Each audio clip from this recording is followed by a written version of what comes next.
ദൈവത്തിന് സ്തോത്രം. വീണ്ടും വരുന്ന കർത്താവായ യേശു ക്രിസ്തുവിൻ്റെ പരിശുദ്ധമായ നല്ല നാമം ഈ നല്ല പകലിലും നമ്മുടെ മധ്യ വാഴ്ത്തപ്പെടുമാറാകട്ടെ. ഒരിക്കൽ കൂടി ഒരുമിച്ച് നല്ല കർത്താവിൻ്റെ സന്നിധിയിലായിരിക്കുവാൻ വലിയവന് വിശ്വസ്തനുമായ ദൈവം ഒരുക്കി തന്ന വിലയേറിയ നല്ല അവസരത്തിനായി നമുക്ക് ഒരുമിച്ച് നല്ല കർത്താവിനെ സ്തുതിക്കാം. ഒരു നിമിഷം കർത്താവിനെ സ്തുതിച്ചാട്ടെ.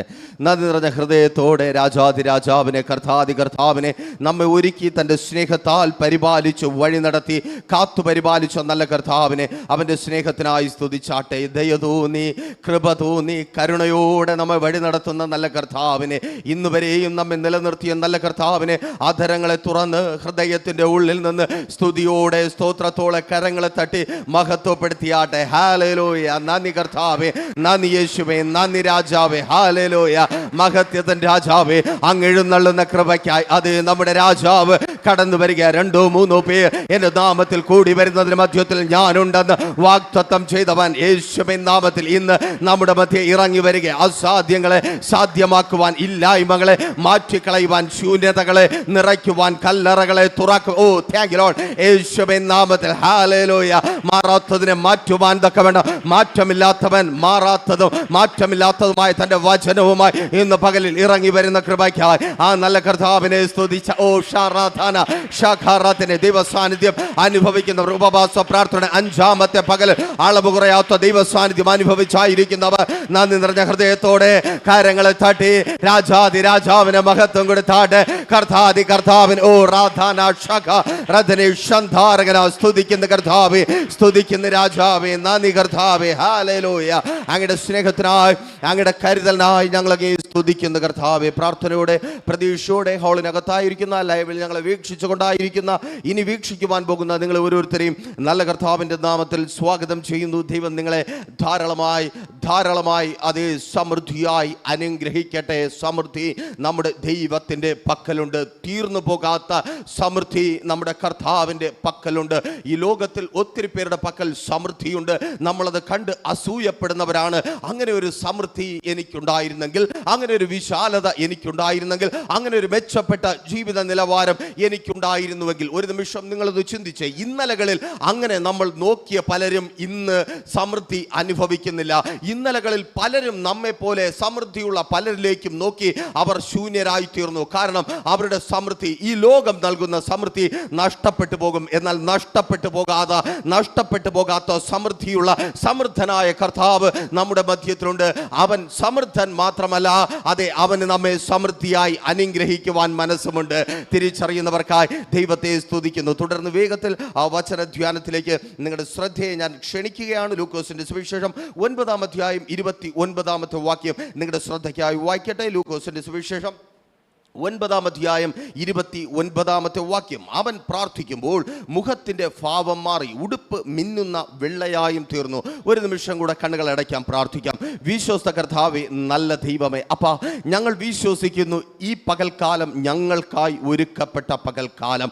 അപ്പാ, അങ്ങയുടെ അടുക്കൽ കടന്നു വന്നവർ തൃപ്തി പ്രാപിച്ചു മടങ്ങിയതുപോലെ, കരഞ്ഞു വന്നവർ ചിരിച്ചു മടങ്ങിയതുപോലെ, ദുഃഖിച്ചു വന്നവർ നൃത്തം ചെയ്ത് തുള്ളി ചാടി മഹത്വപ്പെടുത്തി മടങ്ങിയതുപോലെ ഇന്ന് ഞങ്ങളുടെ ജീവിതത്തിൽ കർത്താവേ, ആൾ മാറിയവരായി ഞങ്ങൾ മടങ്ങുവാൻ പോകുന്ന അത്ഭുതത്തിന്റെ ദിവസമായി, അതേ, ഞങ്ങളുടെ ദിവസമായി, ദൈവം ഞങ്ങൾക്ക് വേണ്ടി പ്രവർത്തിക്കുന്ന അത്ഭുതത്തിന്റെ ദിവസമായി വിശ്വസിക്കുന്നവർ കർത്താവിനോട് വിളിച്ചു പറ, അതെ അപ്പാ, ഇന്ന് എന്റെ ദിവസമാണ്, നീ എനിക്ക് വേണ്ടി പ്രവർത്തിക്കുന്ന ദിവസം. അതേ, ഈ പകൽക്കാലം സൂര്യൻ ഉദിച്ചത് എനിക്ക് വേണ്ടിയാണ്.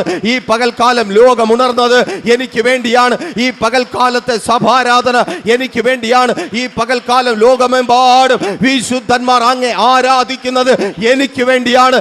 ഇന്ന് ഞാൻ അനുഗ്രഹിക്കപ്പെടും. ഓ താങ്ക് യു ലോർഡ്. ഇന്ന് ഞാൻ ആൾ മാറിയവനെ പോലെ മടങ്ങും.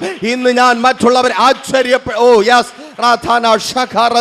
യേശുവിൻ നാമത്തിൽ നന്ദി കർത്താവേ. വചനത്തിന് മുമ്പിൽ ഞങ്ങൾ താഴ്ത്തി സമർപ്പിക്കുന്നു കർത്താവേ. അങ്ങയുടെ ഇഷ്ടം അതേ ഇന്ന് പകലിൽ ഞങ്ങളുടെ ജീവിതത്തിൽ നിറവേറട്ടെ. കടന്നു വന്നതുപോലെയല്ല കർത്താവേ, ഇതിനകത്ത് നിന്നും മടങ്ങുന്ന ഓരോ വ്യക്തികളും കടന്നു വന്ന് ഒപ്പമായിരിക്കുവാൻ കഴിയാതെ ആയിരിക്കുന്നവരുണ്ട്, യാത്രകളിലായിരിക്കുന്നവരുണ്ട്. സ്വർഗമേ, വലിയൊരു നിറവും സമൃദ്ധിയും ഇന്നവർ അനുഭവിക്കട്ടെ. വചനത്തിന് മുമ്പിൽ താഴ്ത്തുന്നു, അടിയനും അങ്ങയുടെ കരങ്ങളിൽ ഏൽപ്പിക്കുന്നു. ശ്രേഷ്ഠത ഏതുമില്ല എങ്കിലും അങ്ങയുടെ സന്നിധിയിൽ അങ്ങ് നിർത്തിയിരിക്കുന്ന കൃപയ്ക്കായി, കരുണയ്ക്കായി, ദയയ്ക്കായി അടിയനങ്ങയെ സ്തുതിക്കുന്ന കർത്താവേ. ലൂക്കോസിന്റെ സുവിശേഷം 9-ാം അധ്യായം 29-ാമത്തെ വാക്യം ഒരിക്കൽ കൂടി വായിക്കട്ടെ. അവൻ പ്രാർത്ഥിക്കുമ്പോൾ മുഖത്തിന്റെ ഭാവം മാറി ഉടുപ്പ് മിന്നുന്ന വെള്ളയായും തീർന്നു. ഈ വാക്യവും തുടർന്ന് നമ്മൾ ധ്യാനിക്കുവാൻ പോകുന്ന ഇന്നത്തെ മെസ്സേജും അത് ഇങ്ങനെ ഒരു ടൈറ്റിൽ കൊടുത്തുകൊണ്ട് നമ്മൾ ധ്യാനിച്ചു തുടങ്ങും. കർത്താവായ യേശു ക്രിസ്തുവിന്റെ പ്രാർത്ഥന. കർത്താവായ യേശു ക്രിസ്തുവിന്റെ പ്രാർത്ഥന. നമ്മുടെ കർത്താവായ യേശു ക്രിസ്തു 3.5 വർഷക്കാലം ഈ ഭൂമിയിൽ ശുശ്രൂഷ ചെയ്തതായി രേഖപ്പെടുത്തപ്പെട്ടിരിക്കുന്നു. 33.5 വർഷക്കാലം കർത്താവ് ഈ ഭൂമിയിൽ ജീവിച്ചു. 3.5 വർഷക്കാലം കർത്താവ് ശുശ്രൂഷ നിർവഹിച്ചു. അവന് മുൻപിൽ രോഗികൾ സൗഖ്യമാക്കി. കേൾക്കണമേ, കർത്താവായ യേശു ക്രിസ്തുവിന്റെ മുമ്പിൽ കടന്നു വന്ന രോഗികൾ സൗഖ്യമായി. ഭൂതം ബാധിച്ചു കടന്നു വന്നവർ ഭൂതം വിട്ട് സ്വാതന്ത്ര്യത്തോടെ മടങ്ങി. കുരുടന്മാർ കണ്ടു, ചെകിടന്മാർ കേട്ടു, മുടന്തന്മാർ നടന്നു. അങ്ങനെ അത്ഭുതങ്ങളും അടയാളങ്ങളും കർത്താവായ യേശു ക്രിസ്തുവിന്റെ മുൻപിൽ അണമുറിയാതെ സംഭവിച്ചുകൊണ്ടേ ഇരുന്നു. കർത്താവിന്റെ വാക്കുകളിൽ തന്നെ ഇങ്ങനെ എണ്ണിയാൽ ഒടുങ്ങാത്ത അത്ഭുതങ്ങളെ അടയാളങ്ങളെന്ന് പറഞ്ഞിരിക്കുന്നത് നമുക്ക് കാണുവാൻ കഴിയും. ഈ അത്ഭുതങ്ങളും അടയാളങ്ങളും ഒരു നാണയത്തിന്റെ വശമാണെങ്കിൽ മറുവശം, കേൾക്കണമേ, അത്ഭുതങ്ങളും അടയാളങ്ങളും വീര്യപ്രവർത്തികളും നാണയത്തിന്റെ ഒരു വശമാണെങ്കിൽ മറുവശം പ്രാർത്ഥനയാണ്. ഒരിക്കൽ കൂടി സന്തോഷത്തോടെ പറയട്ടെ, നാണയത്തിന്റെ ഒരു വശം നമ്മെ ആശ്ചര്യപ്പെടുത്തുന്ന, നമ്മെ ഭ്രമിപ്പിക്കുന്ന, നമ്മെ കൊതിപ്പിക്കുന്ന അത്ഭുതങ്ങളും അടയാളങ്ങളും വീര്യപ്രവർത്തികളുമാണെങ്കിൽ മറുവശം നമുക്ക് പലപ്പോഴും താല്പര്യമില്ലാത്ത പ്രാർത്ഥനയാണ്. കർത്താവായ യേശു ക്രിസ്തുവിന്റെ പ്രാർത്ഥനാ ജീവിതം വളരെ വ്യക്തമായി സുവിശേഷങ്ങളിൽ രേഖപ്പെടുത്തിയിരിക്കുന്നു. അവൻ തനിച്ചു പ്രാർത്ഥിച്ചു, അവൻ അറയിൽ കടന്ന് പ്രാർത്ഥിച്ചു, അവൻ മുറിക്കകത്ത് പ്രാർത്ഥിച്ചു, അവൻ വാങ്ങിപ്പോയി പ്രാർത്ഥിച്ചു, മലമുകളിൽ പ്രാർത്ഥിച്ചു, മരുഭൂമിയിൽ പ്രാർത്ഥിച്ചു, കല്ലറയുടെ മുൻപിൽ പ്രാർത്ഥിച്ചു. എവിടെയൊക്കെ കർത്താവായ യേശു ക്രിസ്തു പ്രാർത്ഥിച്ചുവോ അതിന്റെ അപ്പുറത്ത് അത്ഭുതങ്ങളെ കാണുവാനായി കഴിയും. ആമേൻ. നമ്മൾ അത്ഭുതങ്ങളിൽ ആശ്ചര്യപ്പെടുന്നവരാണ്. ഒരു അത്ഭുതം നടന്ന് കാണുമ്പോൾ, ഒരു അത്ഭുതത്തിന്റെ സാക്ഷ്യം കേൾക്കുമ്പോൾ നമ്മുടെ ഉള്ളം കുതിക്കും. ഇതുപോലൊരു അത്ഭുതം, ഇതുപോലൊന്ന് എൻ്റെ ജീവിതത്തിൽ സംഭവിച്ചിരുന്നു എങ്കിൽ. സുവിശേഷങ്ങൾ വായിക്കുമ്പോൾ, പ്രസംഗങ്ങൾ കേൾക്കുമ്പോൾ നമ്മെ ആശ്ചര്യപ്പെടുത്തുന്നത് അതാണ്. എന്നാൽ തിരിച്ചറിയണമേ, 3.5 വർഷക്കാലം കർത്താവ് യേശു ക്രിസ്തുവിനൊപ്പം നിന്ന് അത്ഭുതങ്ങൾ കണ്ട, കുരുടന്മാർ കാണുന്നത് കണ്ട, മുടന്തന്മാർ നടക്കുന്നത് കണ്ട, കുഷ്ഠരോഗികൾ സൗഖ്യമാകുന്നത് കണ്ട, ഭൂതം ബാധിച്ചു അലറി പാഞ്ഞു നടന്നവർ സ്വബോധത്തോടെ വസ്ത്രമുടുത്ത് മടങ്ങുന്നത് കണ്ട ശിഷ്യന്മാരെ ആശ്ചര്യപ്പെടുത്തിയത് അത്ഭുതങ്ങളല്ല, അടയാളങ്ങളല്ല, മറിച്ച് യേശുവിന്റെ പ്രാർത്ഥനയാണ്. ഓ താങ്ക് യു ലോർഡ്. ആമേൻ. യേശുവിന്റെ പ്രാർത്ഥന അവരെ ആശ്ചര്യപ്പെടുത്തിയത് കൊണ്ട് ലൂക്കോസിന്റെ സുവിശേഷം 11-ാം അധ്യായം 1-ാമത്തെ വാക്യത്തിൽ ശിഷ്യന്മാർ കർത്താവായ യേശു ക്രിസ്തുവിനോട് ആവശ്യപ്പെടുകയാണ്, ഞങ്ങളെയും പ്രാർത്ഥിക്കുവാൻ പഠിപ്പിക്കണമേ, ഞങ്ങളെയും പ്രാർത്ഥിക്കുവാൻ പഠിപ്പിക്കണമേ. അത്ഭുതങ്ങൾ കണ്ട ശിഷ്യന്മാർക്ക് അറിയാം അത്ഭുതം മാജിക് അല്ല. അത്ഭുതങ്ങൾ കണ്ട ശിഷ്യന്മാർക്കറിയാം അത്ഭുതം ഒരു ഭാഗ്യമല്ല, അത്ഭുതം ഒരു ദാനമല്ല, അത്ഭുതം ഒരു അവകാശമല്ല, മറിച്ച് അത് പ്രാർത്ഥനയുടെ പ്രതിഫലമാണ്. ഇന്ന് എനിക്കൊപ്പമായിരിക്കുന്ന പ്രിയ സഭയെ, ലൈവിൽ വീക്ഷിച്ചു കൊണ്ടായിരിക്കുന്ന പ്രിയരെ, നിങ്ങൾ പ്രാർത്ഥിക്കുമെങ്കിൽ നിങ്ങൾ ഒരു അത്ഭുതം കാണും. ഓ താങ്ക് യു ലോർഡ്. തിരിച്ചറിയുന്നവർക്കായി ഞാൻ ദൈവത്തെ സ്തുതിക്കുന്നു. അതെ, ചിലർ പറയുന്നുണ്ട്, ഒരു അത്ഭുതത്തിലൂടെ അല്ലാതെ എൻ്റെ ജീവിതം മാറത്തില്ല, ഞാൻ ഇന്നായിരിക്കുന്ന അവസ്ഥ മാറത്തില്ല, എൻ്റെ കണ്ണുനീർ തോരത്തില്ല. അതെ, ഒരത്ഭുതത്തിൽ കുറഞ്ഞതൊന്നുകൊണ്ട് നിന്റെ ജീവിതത്തിൽ മാറ്റം ഉണ്ടാകത്തില്ല എന്ന് നീ ഭാരപ്പെട്ടായിരിക്കുന്നുവെങ്കിൽ കേൾക്ക്, പ്രാർത്ഥിക്കുന്ന നീ ഇന്ന് അത്ഭുതം കാണും. ഓ താങ്ക് യു ലോർഡ്. പ്രാർത്ഥിക്കുന്ന നീ ഇന്ന് അത്ഭുതം കാണും. അതേ, പ്രാർത്ഥിക്കുന്ന സഹോദര സഹോദരി, നീ ആയിരിക്കുന്ന തൊഴിലിടത്തിൽ നീ ഇന്ന് അത്ഭുതം കാണും. പ്രാർത്ഥിക്കുന്ന സഹോദരി, നീ ഇന്ന് നിന്റെ കുടുംബ ജീവിതത്തിൽ അത്ഭുതം. ഓ താങ്ക് യു ലോർഡ്. യേശുവിൻ നാമത്തിൽ പ്രാർത്ഥിക്കുന്ന മാതാവേ, പ്രാർത്ഥിക്കുന്ന പിതാവേ, നിങ്ങൾ ഇന്ന് നിങ്ങളുടെ തലമുറകളുടെ ജീവിതത്തിൽ അത്ഭുതത്തെ കാണും. അതെ, ആ അത്ഭുതം പ്രാർത്ഥനയെ തുടർന്ന് നിങ്ങളുടെ ജീവിതത്തിൽ ഉണ്ടാകും. പ്രാർത്ഥനയുടെ പ്രതിഫലമാണ് അത്ഭുതം. ഇന്നത്തെ ഇല്ലായ്മയ്ക്ക് പ്രാർത്ഥിക്കുന്ന നിന്റെ ജീവിതത്തിൽ ഒരു അത്ഭുതം കൊണ്ട് ദൈവം മറുപടി നൽകും. അതേ, ആ അത്ഭുതം പ്രതീക്ഷിച്ച് നീ ആയിരിക്കുന്നുവെങ്കിൽ പ്രാർത്ഥിക്കുവാൻ തുടങ്ങ്. പ്രാർത്ഥിക്കുന്ന നീ അത്ഭുതം കാണും. പ്രാർത്ഥിക്കുന്ന നിന്റെ കണ്ണ് അത്ഭുതം കാണും. അതേ, ഒരു അത്ഭുതത്തിലൂടെ അല്ലാതെ ഒരു മാറ്റം ഉണ്ടാകത്തില്ല എന്ന് തിരിച്ചറിവുള്ളവർ പ്രാർത്ഥിക്കുവാൻ തുടങ്ങുമ്പോൾ അത്ഭുതം സംഭവിക്കുവാനായി തുടങ്ങും. ആമേൻ, ഹല്ലേലൂയ. അപ്പോൾ പ്രതീക്ഷയോടെ പ്രാർത്ഥനയുടെ ഒപ്പം വന്നാട്ടെ. കർത്താവ് യേശു ക്രിസ്തുവിന്റെ ഐഹിക ജീവിതകാലത്തിലുള്ള ചില പ്രാർത്ഥനകൾ വേഗത്തിൽ ധ്യാനിച്ച് പിന്നെയും കർത്താവിൽ പ്രാർത്ഥിക്കുവാൻ നമ്മൾ കർത്താവിൽ ശരണപ്പെടുന്നു. ആ പ്രാർത്ഥനകളിലെ സിമിലാരിറ്റി അല്ലെങ്കിൽ സാമ്യത എന്തെന്ന് പരിശോധിച്ച് മുൻപോട്ട് പോകുവാൻ കർത്താവിൽ ശരണപ്പെടുന്നു. മലമുകളിലെ പ്രാർത്ഥന, അതാണ് ഇന്ന് നമ്മൾ മെയിൻ ടോപ്പിക്കായി എടുത്ത് ചിന്തിക്കുവാൻ പോകുന്നത്. പറയുന്നത് മല മുകളിലെ പ്രാർത്ഥന. എന്താണ് മലയുടെ പ്രത്യേകത? മല അത് കഠിനതയാണ് അഥവാ കഷ്ടതയാണ്. ശ്രദ്ധിക്കണമേ, നിരപ്പിലൂടെ ഓടുന്നത് പോലെയോ നിരപ്പിലൂടെ നടക്കുന്നതോ പോലെ അല്ല, അല്ലെങ്കിൽ അങ്ങനെ എളുപ്പമല്ല കയറ്റം കയറുന്നത്. ആമേൻ. തിരിച്ചറിയുന്നവർക്കായി ഞാൻ ദൈവത്തെ സ്തുതിക്കുന്നു. നിരപ്പിലൂടെ നമുക്ക് വേഗത്തിൽ നടക്കുവാൻ കഴിയും, നിരപ്പിലൂടെ അല്ലെങ്കിൽ ഇറക്കത്തിലൂടെ നമുക്ക് വേഗത്തിൽ പോകുവാൻ കഴിയും. എന്നാൽ കയറ്റം കയറുന്നത് അങ്ങനെ എളുപ്പമുള്ള കാര്യം അല്ല. കുറച്ച് കയറി കഴിയുമ്പോൾ ഇനി വയ്യ എന്ന് പറഞ്ഞ് തൊണ്ടയിലെ വെള്ളം വറ്റി ശബ്ദം അണച്ച് വാ തുറന്ന് നടുകുനിച്ച് മുട്ടിൽ കൈകൊടുത്ത് മുകളിലേക്ക് നോക്കി അയ്യോ ഇനി ഈ കയറ്റം എനിക്ക് കയറുവാൻ കഴിയത്തില്ല എന്ന് പറയുന്ന അതേ മല കയറ്റത്തിന്റെ അനുഭവം ജീവിതത്തിൽ കടന്നു വരുമ്പോൾ കഷ്ടതയായി കഠിനതയായി ഇനി മുൻപോട്ട് വയ്യ എന്ന് പറഞ്ഞ് ഇനി ഈ നശിച്ച ജീവിതം തള്ളി മുൻപോട്ട് പോകുവാൻ വയ്യ, ഇനി ഈ ഭാരവും ചുമന്ന് മുൻപോട്ട് പോകുവാൻ വയ്യ എന്ന് പറഞ്ഞ് നീ ആയിരിക്കുന്ന ഈ അവസ്ഥയിലാണ് ഏറ്റവും നല്ല പ്രാർത്ഥന നിന്നിൽ നിന്ന് പുറത്തു വരുന്നത്. ആമേൻ. മലമുകളിൽ കണ്ട അത്ഭുതം ഇന്ന് നിന്റെ ജീവിതത്തിൽ സംഭവിക്കുവാൻ നീ മലയുടെ അനുഭവത്തിലായിരിക്കുന്നു. അതെ, ഈ പ്രതിസന്ധിയിൽ നിന്റെ പ്രാർത്ഥന അത്ഭുതങ്ങളിലേക്ക് നിന്നെ വഴി നടത്തും. 2000 വർഷങ്ങൾക്ക് മുമ്പ് മലമുകളിൽ കർത്താവായ യേശു ക്രിസ്തുവിന്റെ പ്രാർത്ഥനയിൽ വെളിപ്പെട്ട അത്ഭുതം ഇന്ന് നിന്റെ ജീവിതത്തിൽ യേശുവിൻ നാമത്തിൽ അതെ 2000 വർഷങ്ങൾക്ക് മുമ്പ് മലമുകളിലെ പ്രാർത്ഥനയിൽ വെളിപ്പെട്ട അത്ഭുതം അതെ ഇന്ന് നിന്റെ ജീവിതത്തിൽ സംഭവിക്കും. നീ അതിന് അവകാശിയായി തീരും. സങ്കീർത്തനം 50:15 സങ്കീർത്തനക്കാരനോട് ദൈവം വിളിച്ചു പറയുന്ന ഒരു ദൂത് അല്ലെങ്കിൽ ഒരു ആലോചന ഇതാണ്. കഷ്ടകാലത്ത് സങ്കീർത്തനക്കാരനായ ദാവീദേ, നീ എന്നെ വിളിച്ചപേക്ഷിക്ക, ഞാൻ നിന്നെ വിടുവിക്കുകയും നീ എന്നെ മഹത്വപ്പെടുത്തുകയും ചെയ്യും. നമ്മൾ നിലവിളിക്കുന്നവരാണ്, കരയുന്നവരാണ്. നിലവിളിക്കുന്നവർ കേൾക്കുന്നുണ്ട്, കരയുന്നവർ കേൾക്കുന്നുണ്ട്. കേൾക്കണമേ, കഷ്ടകാലത്ത് നിന്റെ നിലവിളി കേൾക്കുവാൻ തയ്യാറുള്ള ഒരേ ഒരുവൻ സർവശക്തനായ ദൈവമാണ്. ആമേൻ. നിന്റെ നല്ല കാലത്ത് കൂടെ നിൽക്കുവാൻ ഒത്തിരി പേർ കാണും. ചിരിക്കുന്ന സമയത്ത് കൂടെ ചിരിക്കുവാൻ പൊട്ടി പൊട്ടി ചിരിക്കുവാൻ ഒത്തിരി പേർ കാണും. എന്നാൽ നീ കരയുമ്പോൾ, നിന്റെ കരച്ചിലിന്റെ ടോൺ മാറുമ്പോൾ, ശബ്ദം അടയുമ്പോൾ, അതേ പറയുവാനുള്ളത് പുറത്ത് പറയുവാൻ കഴിയാതെ ആകുമ്പോൾ ഏറ്റവും പ്രിയപ്പെട്ടവർ എന്തിന് ചേർത്ത് പിടിച്ച് ആശ്വസിക്കേണ്ട ഭർത്താവ് തന്നെ പറയും, അയ്യേ ഇതെന്താണ് ഇവളെപ്പോഴും ഇങ്ങനെ കരഞ്ഞുകൊണ്ടിരിക്കുന്നത്.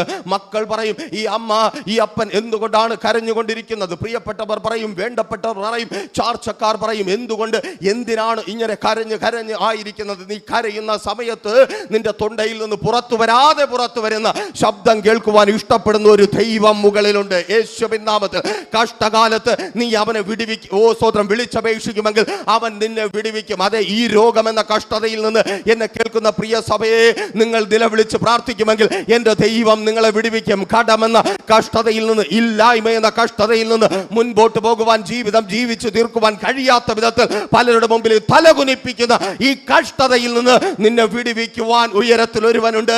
നിന്റെ നിലവിളിക്കായി അവൻ വെയിറ്റ് ചെയ്യുന്നുണ്ട്. അതെ, നിന്റെ യാഗങ്ങൾക്കായല്ല, നിന്റെ സ്തോത്രം യേശുവിൻ നാമത്തിൽ, നിന്റെ പ്രവർത്തിക്കായല്ല, നീ ചെയ്യുന്ന എന്തെങ്കിലും ഒരു നല്ല കാര്യത്തിനായല്ല. അതൊക്കെ നല്ലത് തന്നെ, അവിടെ നിൽക്കട്ടെ. എന്നാൽ എന്റെ ദൈവം ചെവി തുറന്ന് കേൾക്കുവാൻ കാത്തിരിക്കുന്നു നിന്റെ നിലവിളിയുടെ ശബ്ദം. നീ കരയുമെങ്കിൽ മറുപടിയുമായി ദൈവം ഇറങ്ങി വരും.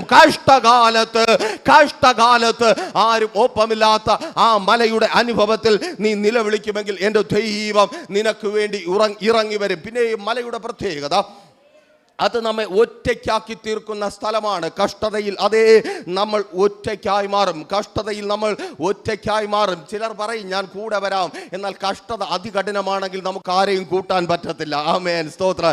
പലർക്കും ഒറ്റയ്ക്കിരുന്ന് കരയുവാനാണ് ഇഷ്ടം. അതാണ് നല്ലതും. ആമേൻ. മനുഷ്യൻ കുറച്ചൊക്കെ നമ്മിൽ നിന്ന് കേട്ടിട്ട് നമ്മെ പുച്ഛിക്കും, നമ്മെ നിന്ദിക്കും, അല്ലെങ്കിൽ ചൂഷണം ചെയ്യും, മിസ് യൂസ് ചെയ്യും. അതുകൊണ്ട് മനുഷ്യരുടെ മുമ്പിൽ കൂടുതൽ കരയുവാൻ വേണ്ടി നിൽക്കണ്ട. ആരാണ് ആ മനുഷ്യർ? അപ്പോൾ നിങ്ങൾ ചിന്തിക്കും, ഞാൻ പോയിട്ട് ബാക്കി എല്ലാവരും നല്ലവരാണെന്ന്. ഞാൻ ഉൾപ്പെടെ മൂക്കിൽ ശ്വാസമുള്ള ആരെയും വിശ്വസിക്കരുത്. നിങ്ങളുടെ വേദനകൾ നിങ്ങൾ പങ്കുവെക്കുമ്പോൾ അവർ ചിലത് പറയും ആശ്വാസം എന്ന രൂപത്തിൽ. പിന്നത്തേതിൽ അവർ നിങ്ങളെ ചൂഷണം ചെയ്യുവാൻ തുടങ്ങും. പിന്നത്തേതിൽ അവർ നിങ്ങളെ മിസ് യൂസ് ചെയ്യുവാൻ തുടങ്ങും. എന്നാൽ ചൂഷണം ചെയ്യാത്ത, മിസ് യൂസ് ചെയ്യാത്ത, ഒറ്റപ്പെടുത്താത്ത ദൈവം സന്തോഷത്തോടെ മടങ്ങുവാൻ വേണ്ടത് അതേ ആ മലയുടെ കഷ്ടതയുടെ മലയുടെ ഉയരത്തിൽ നിന്ന് സന്തോഷത്തോടെ മടങ്ങുവാൻ വേണ്ടത് തന്ന് എന്റെ ദൈവം നിന്നെ മാനിക്കും. നോക്കൂ, ഉൽപ്പത്തി പുസ്തകം 22-ാം അധ്യായം 13-ാമത്തെ വാക്യം വായിക്കുമ്പോൾ വിധത്തിൽ ആബ്രഹാം എന്ന പരമഭക്തൻ മല കയറുകയാണ്. ആ മലയിൽ ആബ്രഹാം ഒറ്റയ്ക്കല്ല, യാഗവസ്തുവായി അബ്രഹാമിന്റെ മകനുണ്ട്. അബ്രഹാം ഒറ്റയ്ക്കെന്ന് പറയുവാൻ കാരണം ആബ്രഹാമിന്റെ ഉള്ളിനകത്തൊരു ചിന്തയുണ്ട്, ഞാൻ കാത്തിരുന്ന് പ്രാപിച്ചെടുത്ത ഈ തലമുറ തിരിച്ചു വരുമ്പോൾ എനിക്കൊപ്പം കാണുമോ. ഉള്ളം പിടയുന്ന അനുഭവത്തിലും ദൈവത്തിന്റെ കൽപ്പനയ്ക്ക് ചെവി കൊടുത്ത് അബ്രഹാം മല കയറുകയാണ്. ചില മലകയറ്റം ദൈവത്തിന്റെ ഇഷ്ടമാ. നീ ഒറ്റയ്ക്കായി തീരുന്ന കഠിനതയിലൂടെ കടന്നു പോകുന്ന ചില മലകയറ്റം എന്നെ കേൾക്കുന്ന പ്രിയ സഹോദര, പ്രിയ സഹോദരി, അത് ദൈവത്തിന്റെ ഇഷ്ടമാ. നിന്റെ നെഞ്ചു പിടയുന്നുണ്ട്, നിന്റെ ഉള്ളം കലങ്ങുന്നുണ്ട്. അയ്യോ, ഞാൻ ഒറ്റയ്ക്കായി തീരുമോ, എന്റെ പ്രിയപ്പെട്ടവർ നഷ്ടപ്പെട്ടു പോകുമോ, എന്റെ ഭർത്താവ്, എന്റെ മക്കൾ, എന്റെ കുടുംബം, എന്റെ നന്മകൾ പലതും നഷ്ടപ്പെട്ടവനായി, പലതും നഷ്ടപ്പെട്ടവളായി ഞാൻ മാറിപ്പോകുമോ. കേൾക്ക സഹോദരി, ഇതിനകത്ത് കടന്നു വന്നുവെങ്കിൽ തിരിച്ചറിയാമേൻ, ആ മലകയറ്റം ദൈവത്തിന് ഇഷ്ടമായി. എന്തിനാന്നോ, നീ ഒറ്റയ്ക്കായി തീരുമ്പോൾ നിനക്ക് വേണ്ടി കരുതിയിട്ടുള്ള കരുതലുകളെ പൊതിയഴിച്ചു തരുവാൻ. യേശുവിൻ നാമത്തിൽ നീ ഒറ്റയ്ക്കെങ്കിൽ നീ പ്രിയ മകനാണ്. പ്രിയ അപ്പന്മാർ ഇതിനകത്തുണ്ട്, പ്രിയ അമ്മമാർ ഇതിനകത്തുണ്ട്. നമ്മളൊക്കെ സ്തോത്രം ബൈബിൾ എടുക്കാതെയും സുവിശേഷം പ്രസംഗിക്കുന്നവരാ. ഞാൻ എൻ്റെ അമ്മ ചെറുപ്പത്തിലെ പറഞ്ഞു കേട്ടിട്ടുണ്ട്, അതെ, നമ്മുടെ കുഞ്ഞിന്റെ തലയിൽ വെറും വെള്ളവും അയൽപക്കത്തെ കുഞ്ഞുങ്ങളുടെ തലയിൽ എണ്ണയും തേക്കണം, അതാണ് നല്ലതെന്ന്. അതൊരു സുവിശേഷമാണ്. പക്ഷേ പറച്ചിൽ മാത്രമേ ഉണ്ടാകത്തുള്ളൂ. അങ്ങനെയൊന്നും ആരും ചെയ്യത്തില്ല, ഞാനും ചെയ്യത്തില്ല. ആമേൻ. 10 പിള്ളേർ നിൽക്കുന്നെങ്കിൽ സ്പെഷ്യൽ ഉണ്ടെങ്കിൽ പിള്ളേരെ പതുക്കെ മാറ്റി നിർത്തി നമ്മൾ കൊടുക്കും. അതുകൊണ്ടാണ് നമ്മൾ അപ്പന്മാരായിരിക്കുന്നത്. ആമേൻ. അങ്ങനെ കൊടുക്കുന്ന മക്കൾക്കായി ഞാൻ ദൈവത്തെ സ്തുതിക്കുന്നു. അങ്ങനെ ഒറ്റയ്ക്കുള്ള വിളി കേൾക്കുമ്പോൾ മക്കൾക്ക് മനസ്സിലാകും, ബുദ്ധിയുള്ള മക്കൾക്ക് മനസ്സിലാകും, അപ്പൻ എന്നെ ഒറ്റയ്ക്ക് വിളിക്കുന്നുണ്ടെങ്കിൽ എന്തോ എനിക്ക് തരുവാനുണ്ടോ. താങ്ക് യു യേശുവിൻ നാമത്തിൽ. തിരിച്ചറിയുന്നവർക്കായി പൊതിയഴിച്ച് ചിലത് പ്രാപിക്കുവാൻ മക്കളായി നിങ്ങൾക്ക് അവസരം കിട്ടിയതുപോലെ കൊമ്പ് കാട്ടിൽ കുരുങ്ങിക്കിടന്ന യാഗവസ്തുവിനെ യേശുവിൻ നാമത്തിൽ ചിലത് നഷ്ടപ്പെട്ടു പോകാതിരിക്കുവാൻ, നിന്നെ കണ്ണുനീര് കുടിപ്പിക്കുന്ന, നിന്നെ വേദനിപ്പിക്കുന്ന, നിന്റെ മുൻപോട്ടുള്ള ജീവിതം നഷ്ടപ്പെട്ടു പോകാതിരിക്കുവാൻ, നിന്റെ തലമുറകൾ നഷ്ടപ്പെട്ടു പോകാതിരിക്കുവാൻ, അനുഗ്രഹമായി തീരേണ്ട ചിലത് ശാപമായി നീ തിരിച്ചു വരുമെന്നേ. അവന്റെ വാക്ക് കേട്ടാണ് നീ മല കയറാൻ തുടങ്ങിയതെങ്കിൽ നീ സന്തോഷത്തോടെ തിരിച്ചിറങ്ങി വരും. ആമേൻ. നഷ്ടപ്പെട്ടവനായി നീ മടങ്ങി വരുവാൻ എന്റെ ദൈവം അനുവദിക്കത്തില്ല. സഹോദര, സഹോദരി, നീ ആയിരിക്കുന്ന സ്ഥാനത്ത് നിന്ന് നഷ്ടപ്പെട്ടവനായി, ഇല്ലാത്തവനായി മലയിറങ്ങി വരും. Thank you Lord. യേശുവിൻ നാമത്തിൽ നീ ഇല്ലാത്തവനായി മടങ്ങി വരുവാൻ. സഹോദരി, നീ കെട്ടി കയറിപ്പോയ ഭവനത്തിൽ നിന്ന് ഇല്ലാത്തവളായി മടങ്ങി വരുവാൻ, ഭർത്താവില്ലാത്തവളായി, മക്കളില്ലാത്ത യേശുവിൻ നാമത്തിൽ ആശുപത്രി കിടക്കയിൽ കേട്ടുകൊണ്ടിരിക്കുന്ന സഹോദരി, കേൾക്ക്, നീ ശവമായി പുറത്തു വരുവാൻ എന്റെ ദൈവം അനുവദിക്കത്തേ ഇല്ല. ആമേൻ. അവൻ വിളിച്ചു എങ്കിൽ മടങ്ങി വരവിന് വേണ്ടത് അവൻ കരുതിയിട്ടുണ്ട്. വചനം പറയുന്നു, ആബ്രഹാം തലപൊക്കി നോക്കിയപ്പോൾ പെട്ടുകിടക്കുന്നതിനെ കണ്ടു. ആമേൻ. ഹല്ലേലൂയ. അപ്പൻ ഇഷ്ടമതാ ഒറ്റയ്ക്കാക്കിയിട്ട് ഏറ്റവും നല്ലത് തരുവാൻ വേണ്ടിയാ. താഴെ ഒരു ദാസനുണ്ട്. ആമേൻ. അബ്രഹാമിന്റെ ഉള്ളം പലപ്പോഴും ചിന്തിച്ചു കാണും, ആ ദാസനെങ്കിലും കൂടെ ഉണ്ടായിരുന്നെങ്കിൽ ഞാൻ തളരുമ്പോൾ, എന്റെ മകൻ നഷ്ടപ്പെടുമ്പോൾ അവൻ എന്നെ ഒന്ന് താങ്ങിയേനെ. പക്ഷെ ദൈവം പറയും, ആബ്രഹാമേ, ദാസനല്ല താങ്ങേണ്ടത്, ഞാനാണ് താങ്ങേണ്ടത്. ആമേൻ. നിന്നെ വിളിച്ച ദൈവമായ ഞാനാണ് താങ്ങേണ്ടത്. താഴ്വരയിൽ നിന്നോട് വിടാൻ പറഞ്ഞവരല്ല താങ്ങുന്നത്, മാറ്റി നിർത്തുവാൻ പറഞ്ഞവരല്ല താങ്ങുന്നത്, ഉന്നതനായ ദൈവത്തിന്റെ ഉന്നതമായ കരം. യേശുവിൻ നാമത്തിൽ നന്ദി കർത്താവേ. ഹല്ലേലൂയ. താങ്ങുന്ന കരം, പരിപാലിക്കുന്ന കരം, ആ കരത്തിന്റെ സ്നേഹം അനുഭവിക്കുന്നവനായി. ഹല്ലേലൂയ. നന്ദി കർത്താവേ. മൂന്നാമതായി എന്താണ് മലയുടെ പ്രത്യേകത? അത് എല്ലാവരും കാണുന്ന സ്ഥലമാണ്, എല്ലാവരും നമ്മെ അറിയുന്ന സ്ഥലമാണ്. നോക്കൂ, നിങ്ങൾ മാന്യമായിട്ട് ജോലിക്ക് പോയി വൈകുന്നേരം വരുന്നു, ഭാര്യയുണ്ട്, മക്കളുണ്ട്, കുടുംബമുണ്ട്, വല്ലതുമൊക്കെ നുള്ളിയും പറക്കിയും തിന്ന് സന്തോഷമായിട്ട് ജീവിച്ചാൽ നിങ്ങളെ ആരും അറിയത്തില്ല. അതേസമയം നിങ്ങളുടെ ജീവിതത്തിൽ ഒരു ദുരന്തം വന്നാൽ ദേശം മൊത്തം നിങ്ങളെ അറിയും. ആമേൻ. ഹല്ലേലൂയ. ഒരിക്കൽ കൂടി പറയട്ടെ, നിങ്ങൾ ഇങ്ങനെ ജീവിച്ചു പോയാൽ ആരും നിങ്ങളെ അറിയത്തില്ല. ഇങ്ങനെ ഒരുത്തനുണ്ടോ ഇല്ലയോ എന്ന് പോലും ആർക്കും അറിയത്തില്ല. എന്നാൽ നിങ്ങളുടെ ജീവിതത്തിൽ പെട്ടെന്നൊരു കഷ്ടത കടന്നു വന്നാൽ, ഒരു വലിയ പ്രതിസന്ധിയെ നിങ്ങൾ തരണം ചെയ്യേണ്ടതായി വന്നാൽ, ദേശം മുഴുവൻ നിങ്ങളെ അറിയും. നിങ്ങളുടെ പ്രിയപ്പെട്ടവർ നിങ്ങളെ അറിയും, നിങ്ങളുടെ വേണ്ടപ്പെട്ടവർ, ബന്ധുക്കൾ നിങ്ങളെ അറിയും. അവരിൽ ഒരുപാട് പേരുണ്ട്. ചിലർ സഹതപിക്കും, അയ്യോ ഇവൾക്ക് ഇങ്ങനെ വന്നുവല്ലോ, അയ്യോ ഇവൻ ഇങ്ങനെ വന്നുവല്ലോ. ആമേൻ. എന്നെ കേൾക്കുന്ന പ്രിയരെ, ഒത്തിരി കഷ്ടതകളിലൂടെ കടന്നുപോയ എക്സ്പീരിയൻസ് വെച്ചിട്ട് പറയട്ടെ, ഈ സാധനവുമായിട്ട് വരുന്നവരെ വീട്ടിന്റെ കാമ്പൗണ്ടിനകത്ത് പോലും കയറ്റരുത്. സഹതപിക്കുന്നവരെ നമുക്ക് ആവശ്യമില്ല. ആമേൻ. സഹതപിക്കുന്നവരെ നമുക്ക് ആവശ്യമില്ല. എന്തിനാ എന്തിനാ സഹതാപം? എന്തിനാ മനുഷ്യന്റെ സഹതാപം? എന്തിനാ നമുക്കൊപ്പം നിന്ന് സഹതപിച്ചിട്ട് പുറത്തു പോയി നമ്മുടെ കുറ്റം പറയാനാണോ? നമ്മുടെ ഇല്ലായ്മ പറയാനാണോ? നമുക്ക് കുറവുണ്ട്, നമ്മൾ അങ്ങനെയാണ് ഇങ്ങനെയാണെന്ന് പറയുവാനാണോ? അല്ല. അപ്പോൾ അങ്ങനെ ഒരു കൂട്ടം അവൻ സഹതപിക്കുന്ന മൂഢന്മാരുടെ, നമുക്ക് ആവശ്യമില്ലാത്തവരുടെ ഒരു കൂട്ടം. വേറൊരു കൂട്ടമുണ്ട്, കുറ്റം പറയുന്നവരുടെ കൂട്ടം. കുറ്റം പറയുന്നവരുടെ കൂട്ടം. ഞങ്ങൾക്ക് ഏറ്റവും ഇഷ്ടം അങ്ങനെയുള്ളവരെ. ആമേൻ, ഹല്ലേലൂയ. കർത്താവിൻ്റെ വേലയിലേക്ക് ഇറങ്ങി ശുശ്രൂഷയിൽ നിൽക്കുന്ന നാൾ മുതൽ എനിക്കൊപ്പമായിരിക്കുന്ന ഇതിനകത്തായിരിക്കുന്നവർക്കറിയാം, വീഴാതെ നടത്തിയ കർത്താവ്, വേണ്ടത് തന്ന് പരിപാലിക്കുന്ന കർത്താവ്, ആരുടെ മുമ്പിൽ തലകുനിക്കാതെ കാക്കുന്ന കർത്താവ്. എന്തുകൊണ്ട് കർത്താവ് അങ്ങനെ കാക്കുന്നു എന്ന് ചോദിച്ചാൽ, ഈ ലോകത്തിൽ ഒരു പൂച്ചക്കുട്ടി പോലും ഞങ്ങൾ വീഴുന്നാൽ താങ്ങാനില്ലാത്തത് കൊണ്ടാണ്. ആമേൻ, ഹല്ലേലൂയ. അങ്ങനെ ഞങ്ങൾക്ക് താങ്ങാൻ ആരെങ്കിലും ഉണ്ടായിരുന്നെങ്കിൽ ദൈവം പറയുന്ന മക്കളെ, നീ അവൻ്റെ കയ്യിൽ കിടന്നോ, നിന്നെ അവള് താങ്ങട്ടെ. അവർ താങ്ങിയാൽ എങ്ങനെ ഇരിക്കും? അതൊരു സംഭവമാണ്. ആമേൻ. കുറ്റം പറയുന്നവർക്കായി ദൈവത്തെ സ്തുതിക്ക്. 10 പേർ കുറ്റം പറയുവാനുണ്ടെങ്കിൽ നീ 10 അടി മുകളിലെത്തും. ഓ താങ്ക് യു ലോർഡ്. തിരിച്ചറിയുന്നവർക്കായി ഞാൻ ദൈവത്തെ സ്തുതിക്കുന്നു. നിന്നെ കുറ്റം പറയുവാൻ, നിന്റെ ശുശ്രൂഷയെ കുറ്റം പറയുവാൻ, നിന്റെ ആത്മീയ ജീവിതത്തെ കുറ്റം പറയുവാൻ 10 പേരുണ്ടെങ്കിൽ നീ 10 അടി ഉയരത്തിലായി തീരും. ആമേൻ. പിന്നെ ഈ കുറ്റം പറയുന്നവർ ഇങ്ങനെ പറയുമ്പോൾ നമ്മൾ ചിന്തിക്കും, ഞാൻ പള്ളിയിൽ പോയിരുന്നു പ്രാർത്ഥിക്കും, ഉപവസിക്കും, ഒരു ദിവസം ഇവർ നല്ലത് പറയും. ഒരിക്കലും പറയത്തില്ല. ആമേൻ, ഹല്ലേലൂയ. പൗലോസിന്റെ ഭാഷയിൽ പറഞ്ഞ ഇവരൊക്കെ നികൃഷ്ട ബുദ്ധി കേൾപ്പിച്ചിരിക്കുക. ഇവനൊന്നും ഒരു കാലത്ത് നാവ് കൊണ്ട് നല്ലത് പറയത്തില്ല. ഉദാഹരണം, ഇന്നലെ കഴിഞ്ഞ ദിവസം വിജി കേട്ടതേ ഉള്ളൂ. ആമേൻ. പണ്ട് തൊട്ടേ തുടങ്ങിയ കുറ്റം പറച്ചില്ല. ആമേൻ. ഇന്നലെ രാവിലെ സ്തോത്രം വിജി ഇങ്ങോട്ട് വണ്ടിയിൽ വരുമ്പോൾ പറയുക, അതേ ഇന്നതുപോലെ ആളെ കുറിച്ച് പറയുന്നില്ല, വെറുതെ എന്തിനാ സങ്കടം കൂട്ടുന്നേ. അതേ വളരെ മോശമായിട്ട് സംസാരിച്ചു, നമ്മൾ അവർക്ക് വേണ്ടി ഒന്നും ചെയ്തില്ല എന്ന് സംസാരിച്ചു. വളരെ പ്രിയപ്പെട്ട വേണ്ടപ്പെട്ടവരാ. അപ്പോൾ ഒരുപാട് കുറ്റങ്ങൾ പറഞ്ഞു. കുറ്റം പറയുന്നത് കേൾക്കെ ആദ്യമൊക്കെ എൻ്റെ നെഞ്ചിലൊരു ഭാരം വരും. എന്നാലും ഇവരിങ്ങനെ പറഞ്ഞല്ലോ, ഞാൻ സ്തോത്രം ആമേൻ അങ്ങോട്ട് പോകുന്നില്ല, എന്നാലും പറഞ്ഞല്ലോ എന്നുള്ള സങ്കടം വരും. ഇപ്പൊ സങ്കടം വന്നില്ല. അവൾ കുറ്റം അവൾ കേട്ട കുറ്റങ്ങൾ കേൾക്കെ എൻ്റെ മുഖം തുടുത്തു വന്നു. ഉപവാസത്തിന് ഫലമായി. തിരിച്ചറിയുന്നവർക്കായി ഞാൻ ദൈവത്തെ സ്തുതിക്കുന്നു. ആമേൻ, ഹല്ലേലൂയ, സ്തോത്രം. ഓ ആമേൻ. തിരിച്ചറിയുന്നവർക്കായി നന്ദി കർത്താവേ, നന്ദി യേശുവേ, ഹല്ലേലൂയ. കുറ്റം പറയട്ടെ, ചുമ്മാ കുറ്റം പറയട്ടെ, കുറ്റം പറയുവാൻ 10 പേരുണ്ടെങ്കിൽ നിങ്ങളെ 10 അടി ഉയരത്തിലെത്തിക്കുന്ന ഒരു കർത്താവുണ്ട്. ആമേൻ. അതുകൊണ്ട് അവർ കുറ്റം പറയുന്നു, ഇവർ കുറ്റം പറയുന്നു, അതുകൊണ്ട് മിണ്ടാതിരിക്കാമെന്ന് പറഞ്ഞാൽ അവരെക്കാളും 10 അടി താഴെ നീ പോകും. ആമേൻ. അപ്പോൾ കുറ്റം പറയുന്നവരുണ്ട്, പിന്നെ കളിയാക്കുന്നവരുണ്ട്, പിന്നെ ചോദ്യം ചോദിക്കുന്നവരുണ്ട്. നിന്റെ ദൈവം എവിടെ? നമ്മൾ കെട്ടിക്കൊണ്ടുവന്ന പെണ്ണിനെ പോലെ ചോദിക്കുന്നു, നിന്റെ ഭാര്യ എവിടെയാടാ എന്ന് ചോദിക്കുമ്പോൾ നമ്മളോട് ചോദിക്കുന്നു, നിന്റെ ദൈവം എവിടെയെന്ന്. അത്ര അത്യാവശ്യമുള്ള ഒരു ദൈവത്തോട് പോയി ചോദിക്കണം. ആമേൻ, ഹല്ലേലൂയ. അല്ല നമ്മളോടല്ലേ ചോദിക്കാനുള്ളത്. ആമേൻ. അങ്ങനെ ചോദിക്കുന്നവരുണ്ട്, പരിഹസിക്കുന്നവരുണ്ട്. നിനക്കിത് തന്നെ വരണം, നിനക്കിങ്ങനെ വന്നില്ലെങ്കിലേ അത്ഭുതമുള്ളൂ. ഇങ്ങനെ പറയുന്നവരുടെ, കുറ്റം പറയുന്നവരുടെ അടുത്തൊരു രീതിയാണ്, ഇങ്ങനെ വന്നില്ലെങ്കിലേ കുറ്റമുള്ളൂ. ആമേൻ. കഴിഞ്ഞ പ്രാവശ്യം വണ്ടി ചെറിയൊരു സർവീസുമായിട്ട് ഒരു 4 ദിവസം വർക്ക്ഷോപ്പിൽ കൊണ്ടിട്ടിരിക്കേണ്ടി വന്നു. ആ സമയത്തുള്ള വാർത്ത ഇതായിരുന്നു, അയ്യോ കടം കയറി മുടിഞ്ഞെന്ന്. ചുമ്മാ തുള്ളിച്ചാടി നടക്കുന്നതാ. ഇപ്പൊ എല്ലാം വിറ്റുപറക്കി ഇവിടെ നിന്ന് തെണ്ടിത്തിരിഞ്ഞ് പണ്ടത്തെ പോലെ ഓടുന്നത് കാണാം. ആമേൻ, സ്തോത്രം. അവരുടെ ഇഷ്ടം അതാ. ചിലർ കാണുവാൻ വേണ്ടി കാത്തിരിക്കുന്നുണ്ട്, ചിലർ കാണുവാൻ വേണ്ടി കാത്തിരിക്കുന്നുണ്ട്. എന്നെ കേൾക്കുന്ന പ്രിയരെ, ഒരു ദൂത് പറയട്ടെ. അവർക്ക് വേണ്ടി പ്രാർത്ഥിക്കുവാൻ നിനക്ക് അവസരം നൽകി നിന്റെ തല ഉയർത്തുന്ന ഇയ്യോബിന്റെ ദൈവം നിന്നു. ഓ ഹല്ലേലൂയ, താങ്ക് യു ലോർഡ്. നന്ദി കർത്താവേ, നന്ദി യേശുവേ. അവരുടെ മുമ്പിൽ തലകുനിക്കുവാൻ ഇയ്യോബിന്റെ ദൈവം നിന്നെ അനുവദിക്കത്തില്ല. അവരുടെ മുമ്പിൽ തലകുനിക്കുവാൻ ഇയ്യോബിന്റെ ദൈവം നിന്നെ അനുവദിക്കത്തില്ല. ഓ സ്തോത്രം. കളിയാക്കുന്നവരുടെ, പരിഹസിക്കുന്നവരുടെ, പുച്ഛിക്കുന്നവരുടെ, അപവാദം പറയുന്നവരുടെ മുമ്പിൽ തലകുനിപ്പിക്കുവാൻ ഇയ്യോബിന്റെ ദൈവം നിന്നെ അനുവദിക്കത്തില്ല. നോക്കൂ, ഇയ്യോബിന്റെ പുസ്തകം 42:10 പറയുന്നു, ഇയ്യോബ് കളിയാക്കിയ സ്നേഹിതന്മാർക്ക് വേണ്ടി പ്രാർത്ഥിച്ചപ്പോൾ, നീ പാപിയാണെന്ന് പറഞ്ഞ സ്നേഹിതന്മാർക്ക് വേണ്ടി പ്രാർത്ഥിച്ചപ്പോൾ, അവനെ പരിഹസിച്ച സ്നേഹിതന്മാർക്ക് വേണ്ടി പ്രാർത്ഥിച്ചപ്പോൾ, വാചനം പറയുന്നു, ദൈവം ഇയ്യോബിന്റെ സ്ഥിതിക്ക് മാറ്റം വരുത്തി.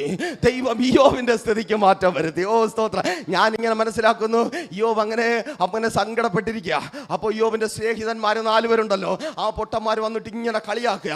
അവന്മാർ കളിയാക്കുമ്പോൾ അവന്മാരുടെ ചിന്ത ഇതാ, ഞാനിപ്പോൾ കളിയാക്കുമ്പോൾ ഇവൻ സങ്കടപ്പെടും, ഞാനിപ്പോൾ കുത്തുവാക്ക് പറയുമ്പോൾ ഇവൻ നിരാശപ്പെടും. എന്നാൽ അവൻ നിരാശപ്പെട്ടോ ഇല്ലയോ എനിക്കറിയത്തില്ല. സ്വർഗത്തിൽ ഒരു അപ്പൻ ഇരിക്കുക. ആമേൻ. ഓരോ കളിവാക്ക് വരുമ്പോഴും യോബിന് വേണ്ടി വേലി അല്പം കൂടെ അകലത്തിലേക്കാക്കും, യോബിന് വേണ്ടി അതിരിനെ അല്പം കൂടെ വിശാലപ്പെടുത്തും, യോബിന് കൊടുക്കാനുള്ളതിന് കൂടെ അല്പം കൂടെ ചേർത്ത് വയ്ക്കും. അവസാനം യോബിന് വേണ്ടി ഇറങ്ങി വന്നിട്ട് യോബിന്റെ സ്ഥിതി മാറ്റിയ ദൈവം പറയും, അതെ നീ പരിഹസിക്കപ്പെട്ടതുകൊണ്ട്, നിന്റെ സ്നേഹിതന്മാർക്ക് മുമ്പിൽ നീ നിന്ദിക്കപ്പെട്ടതുകൊണ്ട്, മറുപടി പറയുവാൻ കഴിയാതെ നീ തലകുനിച്ചതുകൊണ്ട് നിന്റെ സ്ഥിതിക്ക് മാറ്റം വരുത്തി ഇരട്ടിയായി നൽകി. ഓ റാധാന ശാഖാറാധന യേശുവിൻ നാമത്തിൽ. ഹല്ലേലൂയ. പ്രിയരെ, ഒപ്പമുള്ളവർക്ക് വേണ്ടി പ്രാർത്ഥിക്കുവാൻ പറയുന്നത് പലർക്കും ഒരു സങ്കടമാണ്. നമ്മുടെ വേണ്ടപ്പെട്ടവർക്ക് വേണ്ടി പ്രാർത്ഥിക്കാൻ തന്നെ. ശത്രുക്കൾക്ക് വേണ്ടി പ്രാർത്ഥിക്കാൻ പറയുന്നത് നിന്നെ സങ്കടപ്പെടുത്തുവാനല്ല, ഇരട്ടി തന്ന് അവരെ ലജ്ജിപ്പിക്കുവാൻ വേണ്ടിയാ. ഇരട്ടി തന്ന് അവരെ ലജ്ജിപ്പിക്കുവാൻ വേണ്ടിയാ. ആമേൻ. കേൾക്കണമേ, അങ്ങനെ പ്രാർത്ഥിച്ചു. അതൊരു ടെക്നിക്കാണ്. ആമേൻ. ഇതിനകത്തിരിക്കുന്ന എത്ര പേർക്ക് അറിയാമെന്നറിയത്തില്ല, പ്രത്യേകിച്ച് സന്തോഷ് ബ്രദറിന് അറിയാമായിരിക്കും. ഞങ്ങൾ വീഡിയോ ചെയ്യുന്ന ആദ്യ സമയത്ത് വീട്ടിൻ്റെ അടുക്കൽ നിന്ന് വരുന്ന ഒരു ശബ്ദം ബ്രദറും കേട്ടിട്ടുള്ളതാണ്. ആമേൻ, സ്തോത്രം. അപ്പോൾ ഒത്തിരി പേർ പറഞ്ഞു, പല നിലകളിൽ നമുക്ക് ഇവരെ ആക്രമിക്കാം, അല്ലെങ്കിൽ ഉപദ്രവിക്കാം, മന്ത്രവാദം ചെയ്യാമെന്ന് വരെ പറഞ്ഞ പാസ്റ്റർമാരുണ്ട്. ഓ സ്തോത്രം. ആ പാസ്റ്റർമാരെ ഓർത്ത് ഞാൻ കർത്താവിനെ സ്തുതിക്കുന്നു. ആമേൻ, സ്തോത്രം. അങ്ങനെയൊക്കെ എങ്ങനെയൊക്കെ ഇവരെ ആക്രമിക്കാമെന്ന് ചിന്തിച്ചു കൊണ്ടിരിക്കുമ്പോൾ ദൈവത്തിന്റെ പരിശുദ്ധാത്മാവ് പറഞ്ഞു, പോയി കുത്തിയിരുന്ന് പ്രാർത്ഥിക്കണം. അപ്പോൾ നിങ്ങൾ ചിന്തിക്കും, അവൻ മുടിഞ്ഞു പോകുവാൻ പ്രാർത്ഥിക്കണം, അവൻ നശിച്ചു പോകുവാൻ പ്രാർത്ഥിക്കണം. അങ്ങനെയൊന്നുമല്ല. നമ്മുടെ ദൈവം നശിപ്പിക്കുന്ന ദൈവമല്ല, നമ്മുടെ ദൈവം മുടിക്കുന്ന ദൈവമല്ല, നമ്മുടെ ദൈവം ഇടിച്ചു കളയുന്ന ദൈവമല്ല, അവരെ വളർത്തി ദൈവം. ആമേൻ, സ്തോത്രം. പാട്ട കൊട്ടാൻ അന്നു മുതൽ അവൻ്റെ വീട്ടിനകത്തിരിക്കാൻ അവന് സമയം കൊടുത്തില്ല. അന്നു മുതൽ എന്നും ഓട്ടം. അവനോട് ഡ്രൈവറാണ്. രാവിലെ ഓടും, വൈകുന്നേരം ഓടും, രാത്രി കിടക്കാൻ പോലും പറ്റാതെ നടുവും വളച്ചവൻ കിടന്നും ഓടിച്ചാടുക. പിന്നെ ഇപ്പോൾ സ്തോത്രം അവന് പാട്ട കൊട്ടാൻ സമയമുണ്ട്. അവൻ്റെ ഭാര്യയ്ക്കും ഒരു നിവർത്തിയുമില്ല. അവൾ വെറുതെ ഇരിക്കുന്നത് കൊണ്ട് അവർക്ക് പാട്ട കൊട്ടാൻ തോന്നുന്നത്. അതുകൊണ്ട് ദൈവം അവൾക്ക് ഒരു ജോലി കൊടുത്തു. രണ്ടിൻ്റെ പൊടി പോലുമില്ല കണ്ടുപിടിക്കാൻ. പാട്ട കൊട്ടുമില്ല, ആട്ടവുമില്ല, ഒരു കൂട്ടവുമില്ല. അപ്പോൾ നിങ്ങൾ ചിന്തിക്കും, ദൈവദാസനെ, അങ്ങനെ നിങ്ങളുടെ വീട്ടിൻ്റെ അടുത്ത് വന്ന് പാട്ട കൊട്ടിയാൽ ഞങ്ങളെയും ദൈവം അനുഗ്രഹിക്കുമോ? അങ്ങനെ ദൈവം നിങ്ങളെ അനുഗ്രഹിക്കുമായിരിക്കും, പക്ഷേ ഇരട്ടി തന്ന് ഞങ്ങളെ മാനിക്കും. ഞങ്ങൾ റെഡിയാ. പാട്ടയുമായി വന്നാലും വടിവാളുമായി വന്നാലും ഞങ്ങൾ റെഡിയാ. കാരണം അതിൻ്റെ ഇരട്ടി ഞങ്ങൾക്കുള്ളതാണ്. ഹല്ലേലൂയ. നീ എത്ര വളരുമോ അത്രയ്ക്കും വേണ്ടി നമ്മൾ പ്രാർത്ഥിക്കും. കാരണം ഇരട്ടി ഞങ്ങൾക്കുള്ളതാ. ആമേൻ. അതുകൊണ്ട് ഞങ്ങൾക്ക് അങ്ങനെ ഒരു മടിയുമില്ല. ആമേൻ. പ്രാർത്ഥിക്കുന്നതിന് ഒരു മടിയുമില്ല, ഒരു കുഴപ്പമില്ല. ഞങ്ങൾക്കറിയാം. ആമേൻ. ആ പ്രാർത്ഥനയ്ക്ക് ആർക്ക് വേണ്ടിയാണോ പ്രാർത്ഥിക്കുന്നത് അവര് തന്നില്ലെങ്കിലും പ്രാർത്ഥന കേൾക്കുന്ന ദൈവം തരും. ആമേൻ, സ്തോത്രം. പ്രാർത്ഥിക്കാൻ പറഞ്ഞത് ദൈവമാണ്. ഇരട്ടി തന്ന് എൻ്റെ ദൈവം മാനിക്കുക തന്നെ ചെയ്യും. വേഗത്തിൽ പ്രാർത്ഥനയിലേക്ക് നിങ്ങളുടെ ശ്രദ്ധയെ ഞാൻ ക്ഷണിക്കുകയാണ്. അവൻ മലയിൽ കയറി പ്രാർത്ഥിച്ചു. ഒന്നാമത്തെ പ്രാർത്ഥന. കർത്താവായ യേശു ക്രിസ്തു മലയിൽ കയറി പ്രാർത്ഥിച്ചു. ലൂക്കോസിന്റെ സുവിശേഷം 6-ാം അധ്യായം 12-ാമത്തെ വാക്യം വായിക്കുമ്പോൾ, ആ കാലത്ത് അവൻ പ്രാർത്ഥിക്കേണ്ടതിന് ഒരു മലയിൽ ചെന്ന് ദൈവത്തോടുള്ള പ്രാർത്ഥനയിൽ രാത്രി കഴിച്ചു. താഴ്വരയിൽ ലോകം നിശബ്ദമായി നിദ്രയിലായിരിക്കുമ്പോൾ, രാത്രി എല്ലാവരും സുഖമായി പുതച്ചു മൂടിക്കിടന്നുറങ്ങുമ്പോൾ, കർത്താവായ യേശു ക്രിസ്തു മലമുകളിൽ ഇരുന്ന് പ്രാർത്ഥിക്കുകയാണ്. എന്തിനു വേണ്ടിയാണ്? തൻ്റെ പിതാവ് തൻ്റെ കയ്യിൽ ഏൽപ്പിച്ച ആ ദൗത്യത്തെ അടുത്തൊരു സ്തോത്രം അടുത്ത ചില വ്യക്തികളിലേക്ക് ഏൽപ്പിക്കണം. ആമേൻ, ഹല്ലേലൂയ. ഇതിനകത്ത് കർത്താവിന് വേണ്ടി നിൽക്കുന്നവരുണ്ട്, പ്രാർത്ഥിക്കുന്നവരുണ്ട്, എന്നെ കേൾക്കുന്നവരുണ്ട്. ആമേൻ. വിശ്വാസികളായി എന്നെ കേൾക്കുന്നവരുണ്ട്, ദൈവത്തിൽ നിന്ന് പലതും പ്രാപിച്ചവരായി എന്നെ കേൾക്കുന്നവരുണ്ട്. നിങ്ങൾ ശരിയായ വിശ്വാസികളെങ്കിൽ നിങ്ങളോട് ഒരാൾ ചോദിക്കും, എന്താണ് നിങ്ങളുടെ മക്കൾക്ക് വേണ്ടി നിങ്ങൾ കൈമാറ്റം ചെയ്യപ്പെടുവാൻ ആഗ്രഹിക്കുന്ന ഏറ്റവും വലിയ സമ്പത്ത്? ഞാൻ വിളിച്ചു പറയും, എൻ്റെ വിശ്വാസം തന്നെ, എൻ്റെ പ്രാർത്ഥന തന്നെ, എൻ്റെ ദൈവത്തെ തന്നെ. നാളെ എൻ്റെ മക്കളും പറയണം, ഞാൻ അവന് ആബ്രഹാമിന്റെ ദൈവം, അവന് ഈസഹാക്കിന്റെ ദൈവം, അവന് യാക്കോബിന്റെ ദൈവം, അവന് പിതാക്കന്മാരുടെ ദൈവമുണ്ട്. അവന്റെ അപ്പൻ സേവിച്ചു നിൽക്കുന്ന, ഞാൻ സേവിച്ചു നിൽക്കുന്ന ദൈവത്തെ തന്നെ അവൻ സേവിക്കണം. അതെ, എൻ്റെ ദൈവത്തെ കൊടുക്കുവാൻ, എൻ്റെ ദൈവത്തെ കൊടുക്കുവാൻ ഞാൻ ഇഷ്ടപ്പെടുന്നു. ആമേൻ. ഔദ്യത്തിൽ കർത്താവായ യേശു ക്രിസ്തുവിന്റെ കയ്യിൽ കിട്ടിയ ആ ശുശ്രൂഷയെ ഫലമേൽപ്പിക്കുവാൻ വേണ്ടി ചില വ്യക്തികളെ കർത്താവിന് ആവശ്യം. നമ്മുടെ പ്രാർത്ഥന ഫലമേൽപ്പിക്കുവാൻ വേണ്ടി, നമ്മുടെ ആത്മീയ ജീവിതം ഫലമേൽപ്പിക്കുവാൻ വേണ്ടി നമുക്ക് ഒത്തിരി പേര് ആവശ്യം ഉള്ളതുപോലെ അതിന് കർത്താവായ യേശു ക്രിസ്തു എന്താണ് ചെയ്തത്? ആമേൻ. ശിഷ്യന്മാരെ ചാട്ടവാർ കൊണ്ട് അടിപ്പിച്ചില്ല, പ്രലോഭിപ്പിച്ചില്ല. അവൻ മലമേൽ കയറി രാത്രിയിൽ പ്രാർത്ഥിക്കുവാനായി തുടങ്ങി. പ്രാർത്ഥിച്ച് ഇറങ്ങി വന്നപ്പോൾ ദൈവം 12 പേരെ അവനായി ഒരുക്കി നിർത്തി. തിരിച്ചറിയുന്നവർക്കായി ഞാൻ ദൈവത്തെ സ്തുതിക്കുന്നു. ഹല്ലേലൂയ. കൈമാറ്റം നടത്തുവാൻ വേണ്ടവരെ ദൈവം ഒരുക്കി നിർത്തി. ഇന്ന് ഈ സമയം എന്നെ കേൾക്കുന്ന പ്രിയരെ, നിങ്ങൾ പ്രാർത്ഥിക്കുവാൻ തയ്യാറാണോ? മുമ്പിൽ ചിലരെ എൻ്റെ ദൈവം ഒരുക്കി തരും. മക്കളായി, ഭാര്യയായി, ഭർത്താവായി, ദേശവാസികളായി, വിശ്വാസികളായി. ചിലർ വേദനയോടെ പറയുന്നുണ്ട്, ഞാൻ എൻ്റെ കുടുംബം ഈ ദേശത്തിൽ നിന്ന് മാറ്റപ്പെട്ടാൽ എൻ്റെ ദേശത്തിൽ പിന്നെ വിശ്വാസമില്ല. കേൾക്ക്, നിന്നിൽ നിന്ന് അടുത്ത തലമുറയിലേക്ക്, അടുത്ത വ്യക്തികളിലേക്ക് കൈമാറ്റം ചെയ്യപ്പെടും. ആരാധന ശകാരാധന യേശുവിൻ നാമത്തിൽ, യേശുവിൻ നാമത്തിൽ. ആ കൺഫ്യൂഷൻ അറിഞ്ഞു വരും. യേശുവിന് ഭയങ്കര കൺഫ്യൂഷനാ. ഇത് ആരുടെ കയ്യിൽ കൊടുക്കും? ചില്ലറ കാര്യമല്ല. മൂത്ത മോളുടെ കയ്യിൽ കൊടുക്കണോ, ഇളയ മോൻ്റെ കയ്യിൽ കൊടുക്കണോ, അയൽക്കാരൻ്റെ കയ്യിൽ കൊടുക്കണോ, എങ്ങോട്ട് കൊടുക്കണമെന്നുള്ള കൺഫ്യൂഷനാണ്. ആ കൺഫ്യൂഷന് ദൈവം അറുതി വരുത്തി. ചില കൺഫ്യൂഷനൊക്കെ ദൈവം ഇന്ന് അറുതി വരുത്തുക. ആമേൻ, ഹല്ലേലൂയ. പലരും കൺഫ്യൂഷൻ തീർക്കുന്നത് മനുഷ്യൻ്റെ വാക്ക് കേട്ടിട്ടാ. ഗൾഫിൽ നിൽക്കുമ്പോൾ അടുത്ത ചേട്ടൻ പറയും, എന്നാൽ നമുക്ക് യൂറോപ്പിലേക്ക് പോകാം, യൂറോപ്പാണ് നല്ലത്, കാനഡയിൽ പോകാം, അവിടെയാണ് കുറച്ചുകൂടെ നല്ലത്. വേറൊരു ചേട്ടൻ പറയും, വേണ്ട അമേരിക്കയിലേക്ക് പോകാം. അങ്ങനെ പോയി വരുമ്പോൾ അവസാനം പോയി വരുവാൻ വരെ ഇല്ലാത്ത വിധത്തിൽ ആയി പോകും മനുഷ്യൻ. അങ്ങനെ നമ്മൾ കൺഫ്യൂസ് ചെയ്യിപ്പിക്കും. നമ്മുടെ കൺഫ്യൂഷൻ തീർക്കുവാൻ നമ്മൾ മനുഷ്യന്റെ അടുക്കൽ പോകുമ്പോൾ അവർ നമ്മെ കൂടുതലായി കൺഫ്യൂസ് ചെയ്യിപ്പിക്കും. തിരഞ്ഞെടുപ്പ് ബുദ്ധിമുട്ടുള്ളതായി തീരും. എന്നാൽ നിന്നെ തിരഞ്ഞെടുക്കുവാൻ പ്രാപ്തനാക്കുന്ന, കൺഫ്യൂഷൻ ഇല്ലാതെ പ്രാപ്തനാക്കുന്ന. നോക്കൂ, മർക്കോസിന്റെ സുവിശേഷം 3-13 വാക്യത്തിൽ അവൻ ഇരുന്നിട്ട് തനിക്ക് ബോധിച്ചവരെ അടുക്കലേക്ക് വിളിക്കുക. ആമേൻ. അതിന്റെ കൃപ രാത്രിയിലെ പ്രാർത്ഥനയിൽ വെളിപ്പെട്ടതാ. ആമേൻ, ഹല്ലേലൂയ. തിരഞ്ഞെടുപ്പ് ഇനി പാടല്ല. നീ പ്രാർത്ഥിച്ചു മുൻപോട്ട് പോകെ. എന്താണ്, ഏത് വഴിക്കാണ്, എങ്ങനെയാണ് മുൻപോട്ട് പോകേണ്ടതെന്ന് മുൻപേ നടന്ന് ദൈവം നിനക്ക് കാണിച്ചു തരും. നീ എവിടെ ജോലി ചെയ്യണം, നിന്റെ മക്കൾ എവിടെ പഠിക്കണം, അവർക്ക് ഏത് വിവാഹമാണ് നല്ലത്, അവരുടെ ജീവിതം എങ്ങനെയായിരിക്കണം, നീ എങ്ങനെ മുൻപോട്ട് ജീവിക്കണം, അത് മുൻപേ നടന്ന്. ഒരിക്കൽ കൂടി സന്തോഷത്തോടെ പറയട്ടെ, മുൻപേ നടന്ന് നീ അർദ്ധരാത്രികളിൽ പ്രാർത്ഥിക്കുമെങ്കിൽ ദൈവം മുൻപേ നടന്ന് നിന്റെ മേൽ ദൃഷ്ടി വെച്ച് ആലോചന പറഞ്ഞു. Thank you, Lord. Thank you, Jesus. Hallelujah. ആമേൻ. മർക്കോസ് 3:13 പറയുന്നു, അവൻ ബോധിച്ചവരെ, തനിക്ക് ബോധിച്ചവരെ അവൻ അടുക്കൽ വിളിച്ചു. എന്ന് പറഞ്ഞാൽ പ്രാർത്ഥിക്കുന്നവന്റെ ഇഷ്ടം എന്താണോ അതാണ് ദൈവത്തിൻ്റെയും ഇഷ്ടം. തിരിച്ചറിയുന്നവർക്ക് ഒരിക്കൽ കൂടി സന്തോഷത്തോടെ പറയട്ടെ, പ്രാർത്ഥിക്കുന്ന നിന്റെ ഇഷ്ടം എന്താണോ അതാണ് ദൈവത്തിൻ്റെയും ഇഷ്ടം. മനുഷ്യന്റെ ഇഷ്ടമല്ല. പ്രാർത്ഥിക്കുന്ന നിന്റെ ഇഷ്ടം അത് ദൈവത്തിൻ്റെ ഇഷ്ടമാണ്. ഓ ആമേൻ. പ്രാർത്ഥിക്കുന്ന നിന്റെ ഇഷ്ടം, അതെ, അത് ദൈവത്തിൻ്റെ ഇഷ്ടം ആണ്. നിങ്ങൾ കണ്ടെത്തുവാൻ വരത്തില്ല. ദൈവം കൺമുമ്പിൽ ഒരുക്കി തരും. ഹല്ലേലൂയ, സ്തോത്രം. നോക്കൂ, യേശു മർക്കോസിന്റെ സുവിശേഷം 3-ാമത്തെ വാക്യം വായിക്കുമ്പോഴും അവനൊരു മലമേലിരിക്കുക. യേശു ഓടി നടന്നില്ല. ഓരോരുത്തരെ മാറ്റി ആര് കൊള്ളാം ഓടി നടന്നില്ല. അവൻ ഇരിക്കുന്നിടത്ത് ദൈവം ഒരുക്കി കൊടുത്തു. ഹല്ലേലൂയ, ആമേൻ. പ്രാർത്ഥിക്കുന്ന നീ ഓടി നടക്കുവാൻ ദൈവം, ഓ യെസ്, യേശുവിൻ നാമത്തിൽ. തിരിച്ചറിയുന്നവർക്കായി ഞാൻ ദൈവത്തെ സ്തുതിക്കുന്നു. പ്രാർത്ഥിക്കാത്തവനോട് ഓട്ടം, പ്രാർത്ഥിക്കുന്നവനാണ് ഓടി തളരുന്നത്. പ്രാർത്ഥിക്കുന്നവൻ ഓടത്തില്ല, അവൻ ഇരിക്കുന്നിടത്ത് വരും. നീ വിസ അന്വേഷിച്ച് പോകേണ്ട.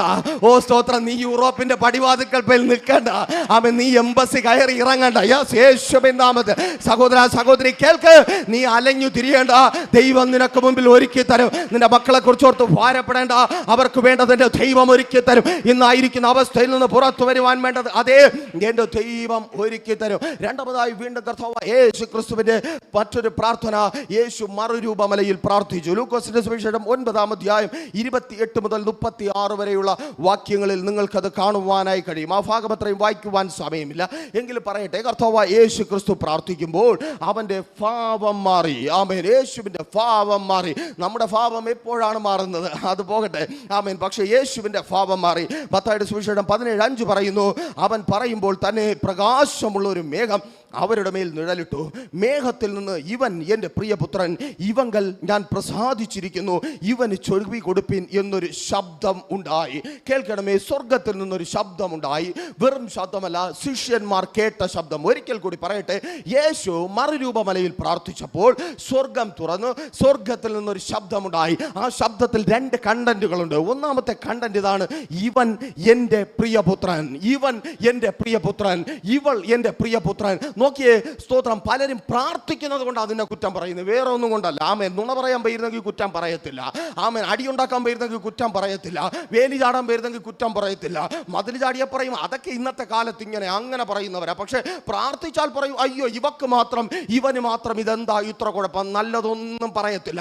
നിന്റെ പ്രാർത്ഥന ശരിയാണോ എങ്ങനെ അറിയാൻ പറ്റും? ആരും നല്ലത് പറയത്തില്ല.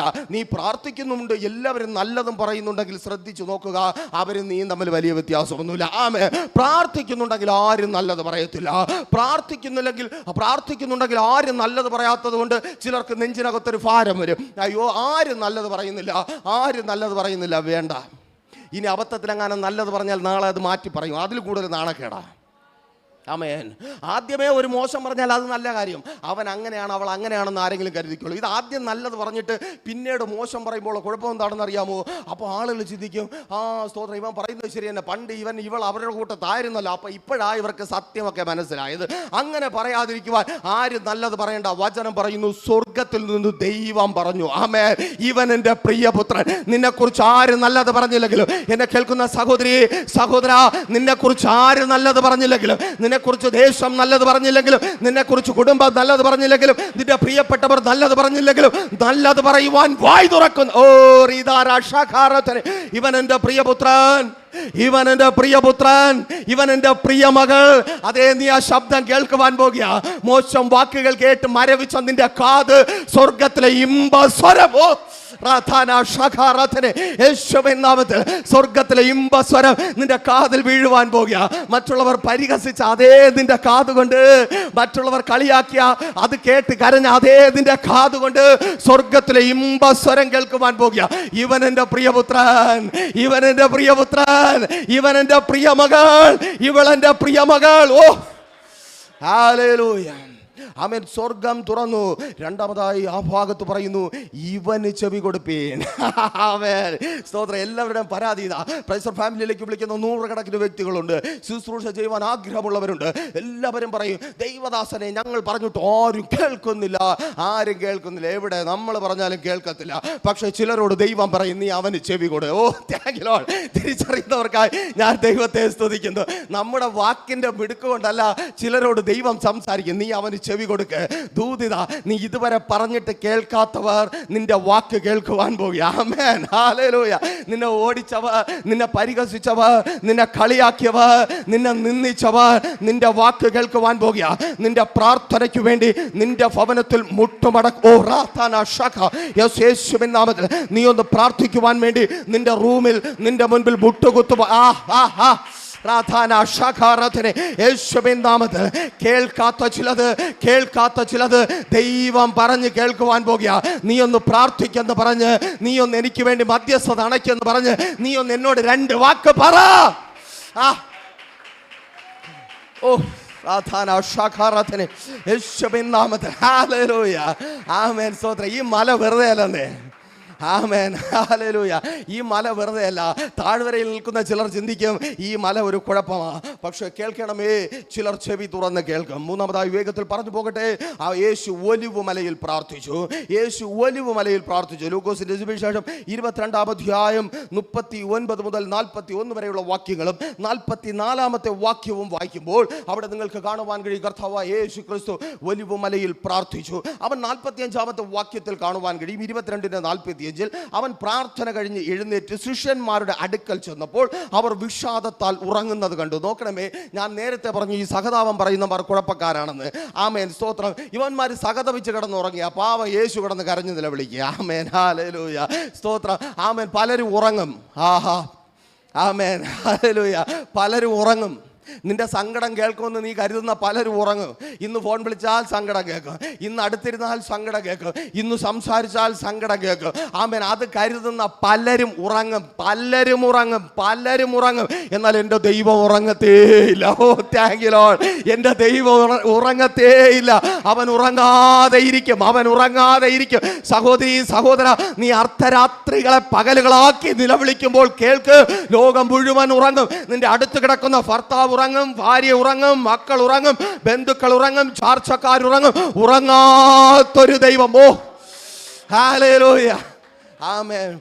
അപ്പോൾ ചില ബിരുദന്മാർ ചോദിക്കും, അവൻ ഉറങ്ങാതിരുന്ന് കണ്ടുകൊണ്ടിരിക്കുകയാണോ? ഇല്ല, വചനം പറയുന്നു അവൻ തൻ്റെ ദൂതനെ അയച്ചു. ഹല്ലേലൂയ.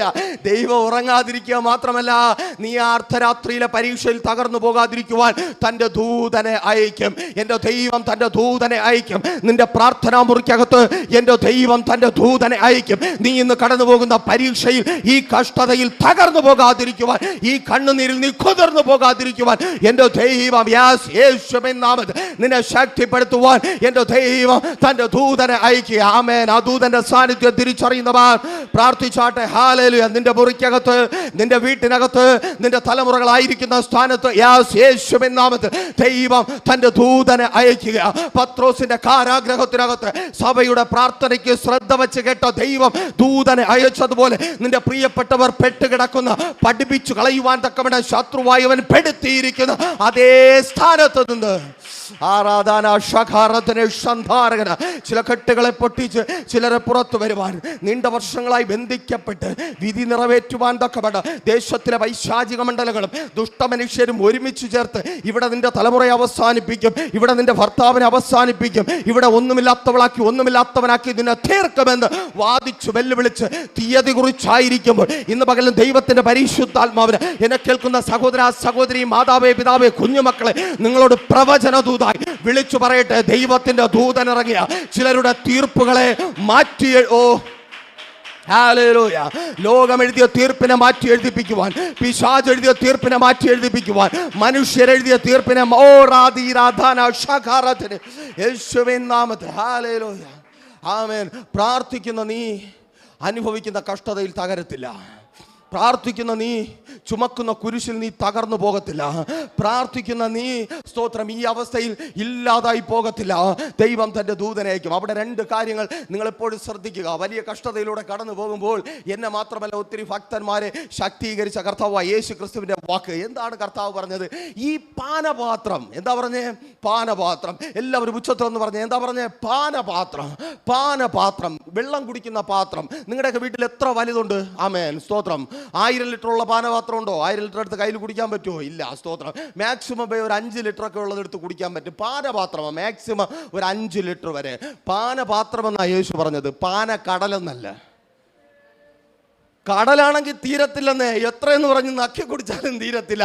പക്ഷെ പാത്രം കാലിയാവും. നല്ലതുപോലെ ഒന്ന് വെയിൽ കൊണ്ടാൽ, തിരിച്ചറിയുന്നവർക്കാണ് ഞാൻ ദൈവത്തെ സ്തുതിക്കുന്നു, നല്ലതുപോലെ ഒന്ന് വെയിൽ കൊണ്ടാൽ ആ പാത്രം കാലിയാവാൻ നിസാര സമയം മതി. ചിലർ വെയിലത്ത് നിൽക്കുന്നതേ വേഗത്തിൽ അത് തീരുവാൻ വേണ്ടി, ആ പാനപാത്രത്തിലുള്ള കയ്പ് വേഗത്തിൽ തീരുവാൻ വേണ്ടിയാ. യേശുവിൻ നാമത്തിൽ ആ പാനപാത്രം അത് ശൂന്യമാകുവാൻ പോകുക. ഇനി നിന്നെ കരയിപ്പിക്കുന്ന കയ്പ്, ഇനി നിന്നെ വേദനിപ്പിക്കുന്ന കയ്പ് ആ പാനപാത്രത്തിൽ ഇല്ല. അതെ, പ്രാർത്ഥിച്ച യേശുവിന് മുമ്പ് ആ പാനപാത്രം ഒഴിഞ്ഞതുപോലെ, ആ പാനപാത്രം ശൂന്യമായതുപോലെ പ്രാർത്ഥിക്കുന്ന നിനക്ക് മുമ്പിൽ, പ്രാർത്ഥിക്കുന്ന സഭയ്ക്കൊപ്പമായിരിക്കുന്ന നിനക്ക് മുമ്പിൽ ഈ ഉപവാസ പ്രാർത്ഥന 5ാമത്തെ പകൽ ദൈവത്തിന്റെ പരിശുദ്ധാത്മാവിനാൽ വിളിച്ചു പറയട്ടെ. ചില പാനപാത്ര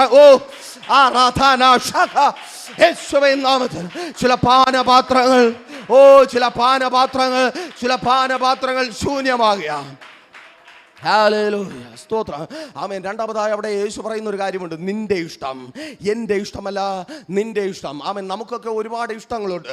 ആ ഇഷ്ടത്തിൻ്റെ ഫലമാണെന്ന് കഷ്ടമായി അനുഭവിച്ചു കൊണ്ടിരിക്കുന്നത്. വളരെ സ്നേഹിച്ച് വിവാഹം കഴിഞ്ഞ ഒരു ചെറുക്കനോടും പെണ്ണിനോടും ഒരു 2 വർഷം കഴിഞ്ഞിട്ട് നിങ്ങൾ ചോദിച്ചു നോക്ക്, എൻ്റെ ദൈവദാസനെ നിങ്ങളത് ഓർമ്മിക്കരുത്, എൻ്റെ കുരുപിടിച്ച സമയത്ത് ഈ മനുഷ്യൻ്റെ പിന്നാലെ ഞാൻ ഇറങ്ങി തിരിച്ചു, ഈ കാലമാടം വന്ന് ചിരിച്ച് കാണിച്ചപ്പോൾ ഞാൻ പോയി എന്ന് പറയാനല്ലാതെ നല്ലതൊന്നും അവർ പറയത്തില്ല. കാരണം നമ്മുടെ ഇഷ്ടമല്ല ഇങ്ങനെ. കുറെ കഴിയുമ്പോൾ അയ്യോ ചുമക്കാൻ പറ്റത്തില്ല. പക്ഷേ മലയിൽ കയറി പ്രാർത്ഥിച്ചവനെ, രാത്രി ഉറങ്ങാതെ പ്രാർത്ഥിച്ചവന്റെ ജീവിതത്തിൽ നിറവേറിയത് ദൈവത്തിന്റെ ഇഷ്ടമാണ്. വചനം പറയുന്നു, സകല മുഴങ്കാലും മടങ്ങുന്ന ഒരു നാമമായി ഉയർത്തപ്പെടുവാൻ പ്രാർത്ഥന ദൈവത്തിന്റെ ഇഷ്ടം. നീ കരയുന്ന, നീ വേദനിക്കുന്ന, നിന്റെ ഉറക്കത്തെ നഷ്ടപ്പെടുത്തുന്ന ഈ ദൈവത്തിന്റെ ഇഷ്ടം. ഈ നശിച്ച വിധി എന്തിന് ദൈവമേ, ഇങ്ങനെ ഒരു കണ്ണുനീര് എനിക്ക് എന്തിന് ദൈവമേ എന്ന് നീ ചോദിക്കുന്ന, ഉറക്കം നഷ്ടപ്പെടുത്തുന്ന ഈ അവസ്ഥ നിന്നെ ഉയർത്തുവാൻ പോകുക. ചിലർ ഒന്നും നിന്റെ മുമ്പിൽ നിവർന്നു നിൽക്കാതെ വേണം. അത് മനുഷ്യനാകട്ടെ, പിശാചാകട്ടെ, പിശാചിന്റെ പദ്ധതികളാകട്ടെ, ആർക്കും നിവർന്നു നിൽക്കുവാൻ കഴിയാത്ത വിധത്തിൽ ദൈവത്തിന്റെ ഇഷ്ടം നിന്നെ ഉയർത്താം. ഹല്ലേലൂയ. നിന്റെ ഇഷ്ടം നിന്നെ തളർത്തും. ആമേൻ. എൻ്റെ ഇഷ്ടം എന്നെ തളർത്തും, പക്ഷേ ദൈവത്തിൻ്റെ ഇഷ്ടം നമ്മെ ഉയർത്തും. ഒരു വാക്ക് കൂടെ വേഗത്തിൽ അടുത്തൊരു പ്രാർത്ഥനയെ കൂടെ പറഞ്ഞ് പ്രാർത്ഥിച്ച് അവസാനിപ്പിക്കുവാൻ കർത്താവിൽ ശരണപ്പെടുന്നു. അവൻ കാൽവരി മലയിൽ കയറി പ്രാർത്ഥിച്ചു. ലൂക്കോസിന്റെ സുവിശേഷം 23-ാം അധ്യായം 34-ാമത്തെ വാക്യത്തിൽ ഇവിധത്തിൽ രേഖപ്പെടുത്തപ്പെട്ടിരിക്കുന്നു, എന്നാൽ യേശു പിതാവേ, ഇവർ ചെയ്യുന്നത് ഇന്നതെന്ന് അറിയായകൊണ്ട് ഇവരോട് ക്ഷമിക്കണമേ എന്ന് പറഞ്ഞു. അനന്തരം അവർ അവന്റെ വസ്ത്രം ചീട്ടിട്ട് വിഭാഗിച്ചു. എല്ലാം നഷ്ടപ്പെട്ടവന്റെ പ്രാർത്ഥന. ആമേൻ. കാൽവരിയിലെ പ്രാർത്ഥനയുടെ പ്രത്യേകത എന്താ? അതെല്ലാം നഷ്ടപ്പെട്ടവന്റെ പ്രാർത്ഥനയാണ്. സകലവും നഷ്ടപ്പെട്ടവൻ്റെ പ്രാർത്ഥനയാണ്. പേര് നഷ്ടപ്പെട്ടവൻ്റെ പ്രാർത്ഥനയാണ്. കുടുംബം നഷ്ടപ്പെട്ടവൻ്റെ പ്രാർത്ഥനയാണ്. ഒപ്പമുണ്ടായിരുന്ന ശിഷ്യന്മാർ നഷ്ടപ്പെട്ടവൻ്റെ പ്രാർത്ഥനയാണ്. എന്തിന്? തൻ്റെ ശരീരത്തിൽ അവസാനമായി ഉണ്ടായിരുന്ന വസ്ത്രം പോലും നഷ്ടപ്പെട്ടവൻ്റെ പ്രാർത്ഥന. ഹല്ലേലൂയ. എല്ലാം നഷ്ടപ്പെട്ടു. ഒരു നിമിഷം ഒന്ന് ചിന്തിച്ചേ, അങ്ങനെ ഒരു അവസ്ഥയിലൂടെ കടന്നു പോകുമ്പോൾ സ്വയം ശപിക്കും.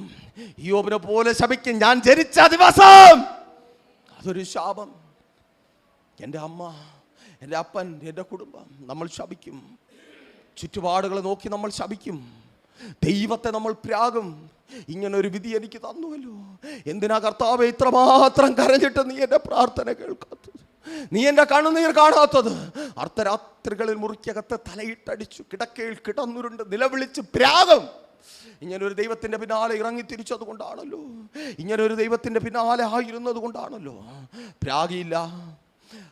സ്തോത്രം. ക്രൂശിൽ കയറ്റിയവരെ കുറ്റം പറഞ്ഞില്ല, പരിഹസിച്ചവരെയും ഒറ്റപ്പെടുത്തിയവരെയും കളിയാക്കിയില്ല. വചനം പറയുന്നു, യേശു പ്രാർത്ഥിച്ചു, ഇവരോട് ക്ഷമിക്കണമേ പിതാവേ, ഇവരോട് ക്ഷമിക്കണമേ. ആമേൻ, ഹല്ലേലൂയ. പിതാവേ, ഇവരോട് ക്ഷമിക്കണമേ. ഇന്ന് ഈ പകലിലും എന്നെ കേൾക്കുന്ന പ്രിയരെ, ക്ഷമിക്കുവാൻ, മറ്റുള്ളവർക്ക് വേണ്ടി പ്രാർത്ഥിക്കുവാൻ നിനക്ക് മനസ്സുണ്ടെങ്കിൽ എൻ്റെ യേശുവിനെ ഉയർപ്പിച്ച ദൈവം നിന്നെയും ഉയർപ്പിക്കും. അതെ, ആ മലയ്ക്ക് മുകളിൽ നീ തകർന്നു പോകുവാൻ, പരസ്യക്കോലമായി തീരുവാൻ എൻ്റെ ദൈവം അനുവദിക്കത്തില്ല. നോക്കൂ, ആ പ്രാർത്ഥനയ്ക്ക് ഒരു പ്രത്യേകതയുണ്ട് കേട്ടോ, അതുകൂടെ പറയട്ടെ. ആ പ്രാർത്ഥനയ്ക്ക് ഒരു പ്രത്യേകത ഉണ്ട്. അത് യേശുവിൻ്റെ ഉത്തരവാദിത്വമാണ്. ഹല്ലേലൂയ. നല്ല വെൽ ഡ്രസ്ഡായിട്ട് കാനാവിലെ കല്യാണ വീട്ടിൽ പോയി ഇരിക്കുമ്പോൾ മാത്രമല്ല ഉത്തരവാദിത്വം, കല്ലറയുടെ മുമ്പിലും ഉത്തരവാദിത്വം തന്നെയാ. ക്രൂശിലായിരിക്കുമ്പോൾ പ്രത്യേകത എന്താ? ക്രൂശിലായിരിക്കുമ്പോൾ ചുറ്റും നിൽക്കുന്നവൻ വിളിച്ചു പറയുക, നീ ദൈവമെങ്കിൽ നിന്നെ തന്നെ രക്ഷിക്കുക, എന്നിട്ട് ഞങ്ങളെ കൂടെ വേണമെങ്കിൽ രക്ഷിച്ചോ. ക്രൂശി കിടക്കുന്നവൻ നിസ്സഹായനാണ്. രണ്ട് കയ്യിലും ആണി, കാലിലാണി, തലയിൽ കിരീടം, രക്തം വാർന്നു പോകുന്നു. ഏത് നിമിഷവും മരണം സംഭവിക്കാം. ആ സമയത്തും ഉത്തരവാദിത്വം യേശു മറക്കുന്നില്ല. ആമേൻ. നമുക്ക് ഉത്തരവാദിത്വമുണ്ട്. ആമേൻ, ഹല്ലേലൂയ. എന്നെ കേൾക്കുന്ന പ്രിയരെ, നിങ്ങൾക്കൊരു ഉത്തരവാദിത്വമുണ്ട്. ദേശത്തിന് വേണ്ടി പ്രാർത്ഥിക്കുക എന്ന ഉത്തരവാദിത്വം, നിങ്ങളുടെ പ്രിയപ്പെട്ടവർക്ക് വേണ്ടി, കുടുംബത്തിന് വേണ്ടി, മക്കൾക്ക് വേണ്ടി, ഭർത്താവിന് വേണ്ടി, ഭാര്യയ്ക്ക് വേണ്ടി പ്രാർത്ഥിക്കുക എന്നുള്ള ഉത്തരവാദിത്വം. കഷ്ടത വന്നാൽ നമ്മൾ പറയും ആദ്യം നമ്മുടെ കഷ്ടത തീരട്ടെ. അല്ല, നിന്റെ ഉത്തരവാദിത്വം നീ നിർവഹിക്കുക. ദൈവം നിന്റെ കഷ്ടത തീർത്തു തരും. ആമേൻ. നിന്റെ കഷ്ടത നോക്കിയിട്ടല്ല നീ പ്രാർത്ഥിക്കുവാനുള്ളത്. നിന്റെ കഷ്ടത നിന്റെ പ്രാർത്ഥനയിൽ നിന്ന് അകറ്റിക്കളയരുത്. നിന്റെ ജീവിതത്തിലുള്ള എന്തെങ്കിലും പ്രതിസന്ധി, എന്തെങ്കിലും അഭിവൃദ്ധി, എന്തെങ്കിലും നന്മകൾ, അതേ, നിന്നെ ദൈവത്തിൽ നിന്ന് അകറ്റി കളയരുത്. ഏത് കഷ്ടതയിലായിരുന്നാലും, നീ ഏത് രോഗത്തിലായിരുന്നാലും രോഗികൾക്ക് വേണ്ടി പ്രാർത്ഥിക്കുക. നീ കടത്തിലായിരിക്കുന്നവർക്ക് വേണ്ടി പ്രാർത്ഥിക്കുക. നിന്റെ വീട്ടിൽ പ്രശ്നമുള്ളപ്പോഴും അയൽവക്കത്തെ വീട്ടിലെ പ്രശ്നം തീരുവാൻ വേണ്ടി നീ പ്രാർത്ഥിക്കുക. നിന്റെ വീട്ടിനകത്ത് ഒത്തിരി ദാരിദ്ര്യമുള്ളപ്പോൾ അപ്പുറത്തവന്റെ വീട്ടിലെ ദാരിദ്ര്യം തീരും. യേശുവിൻ നാമത്തിൽ ഹല്ലേലൂയ. ആ പ്രാർത്ഥനയുടെ റിസൾട്ടാണ്, ക്ഷമിച്ചുകൊണ്ടുള്ള പ്രാർത്ഥനയുടെ റിസൾട്ടാണ് ഉയർപ്പ്. ആമേൻ, ഹല്ലേലൂയ. യേശു ക്ഷമിച്ചത് ആരോടാ? ആമേൻ. കുത്തി മുറിപ്പെടുത്തിയവരോട്, തുപ്പിയവരോട്, മീശരോമവും താടിരോമവും റോമൻ നാണയം കൊണ്ട് ഒരുമിച്ച് ചേർത്ത് വലിച്ചു പറിച്ചവരോട്, അടിച്ചു പുറംകീറിയവരോട്, അപമാനിച്ചവരോട്, നിന്ദിച്ചവരോട് യേശു ക്ഷമിച്ചു. നമുക്ക് സ്വന്തം ഭാര്യയോട്, മക്കളോട്, സഹോദരങ്ങളോട്, സഭയോട് ക്ഷമിക്കുവാൻ കഴിയുന്നില്ലെങ്കിൽ ചോദിച്ചു നോക്കുക, എവിടെയാണ് കുഴപ്പം പറ്റിപ്പോയത്? അതെ, അവിടെയും സ്തോത്രം, ആ ക്രൂശിന്റെ മുകളിലും യേശുവും ദൈവവുമായുള്ള ബന്ധത്തിന് ഒരു വിഘാതവും ഉണ്ടാകുന്നില്ല. ആമേൻ. നോക്കിയേ, യേശു അപ്പോഴും വിളിക്കുന്നത് എന്താ? ആമേൻ. യേശു അപ്പോഴും വിളിക്കുന്നത് എന്താ? ക്രൂശിന്റെ മുകളിൽ കിടന്ന്, എൻ്റെ ദൈവമേ, എൻ്റെ ദൈവമേ, നീ എന്നെ കൈവിട്ടതെന്ത് എന്ന നിലവിളിക്ക് മറുപടി ഇല്ലാതിരിക്കുമ്പോഴും യേശുവിൻ്റെ ഒരേ ഒരു വാക്കേ ഉള്ളൂ, പിതാവേ, പിതാവേ. അതാ പൗലോസ് അപ്പോസ്തലൻ പറയുന്നത്, ദൈവത്തിന്റെ സ്നേഹത്തിൽ നിന്ന് തന്നെ വേർപെടുത്തുന്നതാർ? കഷ്ടതയോ, ക്രൂശോ, നഗ്നതയോ, ദാരിദ്ര്യമോ, എന്ത് വന്നാലും നീ ദൈവത്തിന്റെ മകനാണെന്നൊരു തിരിച്ചറിവ് നിങ്ങൾക്ക് വേണം. കഷ്ടത വരാം, പ്രതിസന്ധി വരാം, രോഗം വരാം, കടം വരാം, വെല്ലുവിളി വരാം, നിന്ദ വരാം, അപമാനം വരാം. അപ്പോഴും നിങ്ങൾ സർവശക്തനായ ദൈവത്തിന്റെ മക്കളാണ്. പിതാവേ എന്നൊരു വാക്ക്, പിതാവേ എന്നൊരു വാക്ക്, ആ വാക്ക് യേശുവിനെ ആ കഷ്ടതയിൽ നിന്ന് പുറത്തു കൊണ്ടുവന്നു. എന്നെ കേൾക്കുന്ന പ്രിയരെ, കഷ്ടത നിങ്ങളെ ദൈവത്തിൽ നിന്ന് അകറ്റിക്കളയരുത്. നമ്മൾ പെന്തക്കോസുകാരായതുകൊണ്ട് ഒരിക്കലും 90% കഷ്ടത കൊണ്ടൊന്നും നമ്മൾ അകന്നു പോകത്തില്ല. നമ്മൾ മീറ് കടിച്ച് കിടക്കുന്ന പോലെ കിടക്കും, കിട്ടിയിട്ട് വിടത്തുള്ളൂ. പക്ഷേ വല്ലതും കിട്ടിയാൽ നമ്മൾ അകന്നു പോകും. അതിപ്പം പിശാചിന് നേരത്തെ അറിയാം, ഇവനെയൊന്നും കഷ്ടപ്പെടുത്തിയിട്ട് ഇവനെയൊന്നും കൊണ്ടുപോകാൻ പറ്റത്തില്ല. അതുകൊണ്ട് വല്ലതും തന്നു കൊണ്ടുപോകാൻ നോക്കുന്നവരാണ് പിശാച്. ആമേൻ. പണ്ട് പല ദേവദാസന്മാർ പറഞ്ഞു കേട്ടിട്ടുണ്ട്. പ്രിയ സ്തോത്രം മോനെ, ഞങ്ങൾ ബൈബിൾ കോളേജിൽ പഠിക്കുന്ന സമയത്ത് ഒരു ദേവദാസൻ പറഞ്ഞ സാക്ഷി ഞാൻ പറഞ്ഞിട്ടുള്ളതാണ്. അവരുടെ ജീവിതത്തിൽ ദൈവം ഒരു കഷ്ടത കൊടുത്തപ്പോൾ, ആ ദാരിദ്ര്യം കൊടുത്തപ്പോൾ കൊച്ചു പിള്ളേരെ മാറ്റി നിർത്തി അവർ ഉപവസിക്കുവാനായി തുടങ്ങി. പിന്നെ എന്നോടത് പറയുന്നത് വരെ അവർ ഉപവസിക്കുവാനുള്ള ഒരു കഷ്ടത പിശാച് കൊടുത്തിട്ടില്ല. ആമേൻ. ചിലർക്ക് പിശാച് കഷ്ടത കൊടുക്കാതിരിക്കുന്നത് എന്തിനെന്ന് ചോദിച്ചാൽ, കഷ്ടത കൊടുത്താൽ ഇവനൊന്നും വിട്ടുപോകത്തില്ല. പക്ഷെ എന്തെങ്കിലും പോക്കറ്റ് കിട്ടിയ അപ്പം അതും പിടിച്ചോണ്ട് ഒരു ഓട്ടം. ഹല്ലേലൂയ. കഷ്ടതയ്ക്ക്, അഭിവൃദ്ധിക്ക്, സമൃദ്ധിക്ക് ഈ ലോകത്തിൽ നിന്റെ കണ്ണുകൊണ്ട് കാണുന്നതാകട്ടെ കാണാത്തതാകട്ടെ ഒന്നിനും ദൈവവും നീയും തമ്മിലുള്ള ബന്ധത്തെ വിച്ഛേദിക്കുവാൻ കഴിയരുത്. ആ ഉറപ്പുള്ളവർ ദൈവസന്നിധിയിൽ പ്രാർത്ഥിച്ചാട്ടെ. നിങ്ങൾക്കുള്ളതാണ് ഉയർപ്പ്. ആമേൻ. പ്രാർത്ഥനയിൽ തുടങ്ങി പ്രാർത്ഥനയിൽ ഒരു ജീവിതം അവസാനിപ്പിച്ച യേശു നമുക്ക് മുൻപിലുണ്ട്. ആ പ്രാർത്ഥനയിൽ ജീവിതം അവസാനിച്ചതുകൊണ്ട് അവനൊരു ഉയർപ്പ് സാധ്യമായി തീർന്നു. എന്നെ കേൾക്കുന്ന പ്രിയരെ, ഈ ലോകത്തിൽ മാത്രമല്ല വരുവാനുള്ള ലോകത്തിൽ നമുക്കൊരു പ്രത്യാശ വേണം. പ്രാർത്ഥിച്ചാട്ടെ. ആ ഉയർപ്പിന് വേണ്ടി പ്രാർത്ഥിച്ചാട്ടെ. കഷ്ടങ്ങളിൽ നിന്നുള്ള ഉയർപ്പിന് വേണ്ടി പ്രാർത്ഥിച്ചാട്ടെ. നല്ല കർത്താവേ, വിശ്വസ്ത ദൈവമേ, ഈ പകലിലും അടിയൊപ്പമായിരിക്കുന്ന ജനത്തെ അങ്ങയുടെ കരങ്ങളിൽ ഏൽപ്പിച്ച് പ്രാർത്ഥിക്കുന്ന കർത്താവേ, ഒരു ഉയർപ്പ് ഇവരിൽ സാധ്യമാകുവാൻ തക്കവണ്ണം ഒറ്റപ്പെടലിന്റെ, നിന്നയുടെ, നിരാശയുടെ, വേദനയുടെ, കണ്ണുനീരിന്റെ അനുഭവത്തിൽ ആരും സഹായിക്കുവാനില്ലാതെ വണ്ണം, ആരും ഒപ്പം നിൽക്കുവാനില്ലാതെ വണ്ണം കരയുന്ന അനുഭവങ്ങൾ ഇവർക്ക് വേണ്ടി എന്റെ ദൈവം അങ്ങ് പ്രവർത്തിക്കണമേ. അപ്പാ ഇവരെ അങ്ങ് ഉയർപ്പിക്കണമേ. ഇവരുടെ കഷ്ടതകൾ കരുതി ഉണ്ടാകട്ടെ. അപ്പനങ്ങ് കൂടിയിരിക്കുന്ന കൃപയ്ക്കായി സ്തുതിക്കുന്നു. പിതാവിന്റെ പുത്രന്റെ പരിശുദ്ധാത്മാവിന്റെ നാമത്തിൽ ഈ ജനത്തെ അടിയൻ അനുഗ്രഹിച്ചു പ്രാർത്ഥിക്കുന്നു. അനുഗ്രഹമാക്കി പരിപാലിക്കും. പ്രാർത്ഥനയുടെ ഉപവാസത്തോടെ പ്രൈസർ ഫാമിലിക്കൊപ്പമായിരിക്കുന്ന എല്ലാവരെയും കർത്താവ് ധാരാളമായി സമൃദ്ധിയായി അനുഗ്രഹിക്കും. പ്രേഷർ ഫാമിലി ഗ്ലോബൽ മിനിസ്ട്രിയുടെ വിശുദ്ധ സഭാരാധന എല്ലാ ഞായറാഴ്ചയും രാവിലെ 10 മണി മുതലും എല്ലാ വെള്ളിയാഴ്ചകളിലും ഉപവാസവും ഓൺലൈൻ മധ്യസ്ഥ പ്രാർത്ഥനയും രാവിലെ 11 മണി മുതലും ഞങ്ങൾ നിങ്ങൾക്കായി ലൈവിൽ പ്രാർത്ഥിക്കുന്നു. നിങ്ങളുടെ പ്രാർത്ഥനാ വിഷയങ്ങൾ കമന്റ് ചെയ്യുക. പ്രേഷർ ഫാമിലി ഗ്ലോബൽ എന്ന നമ്മുടെ യൂട്യൂബ് ചാനലിലൂടെ നിങ്ങൾ ലോകത്തിന്റെ ഏത് ഭാഗത്തായിരുന്നാലും ഞങ്ങൾക്കൊപ്പം ചേർന്ന് പ്രാർത്ഥിക്കുവാനും ആരാധിക്കുവാനും അവസരമുണ്ട്. നേരിട്ട് ആരാധനയിൽ പങ്കെടുക്കുവാനും വിടുതൽ പ്രാപിക്കുവാനും ആഗ്രഹിക്കുന്നവർ ഞായറാഴ്ച രാവിലെ കാർഷിക കോളേജിനടുത്ത് കാക്കാമുല ചാമ്പവിളയിലെ പ്രേഷർ ഫാമിലി വർഷിപ്പ് സെന്ററിലേക്കും ഞായറാഴ്ച വൈകുന്നേരം 3 മണിക്ക് നെയ്യാറ്റിൻകര അമരവിള താന്നിമൂട് സുമംഗലി ഓഡിറ്റോറിയത്തിന് സമീപമുള്ള MS പ്ലാസയിലേക്കും കടന്നു വരിക. നിങ്ങളുടേതായ ഒരു വിഷയത്തിനു വേണ്ടി പ്രാർത്ഥിക്കുവാനും കൗൺസിലിംഗിനുമായി സ്ക്രീനിൽ കാണുന്ന നമ്പറിൽ കോൺടാക്ട് ചെയ്യുക. നിങ്ങൾക്കും ഈ പ്രോഗ്രാം സ്പോൺസർ ചെയ്യുവാനും കർത്താവായ യേശുക്രിസ്തുവിന്റെ സുവിശേഷം അനേകരിലേക്ക് എത്തിക്കുവാനും അവസരമുണ്ട്. പ്രാർത്ഥനയോടെ വിളിക്കുക. ആമേൻ.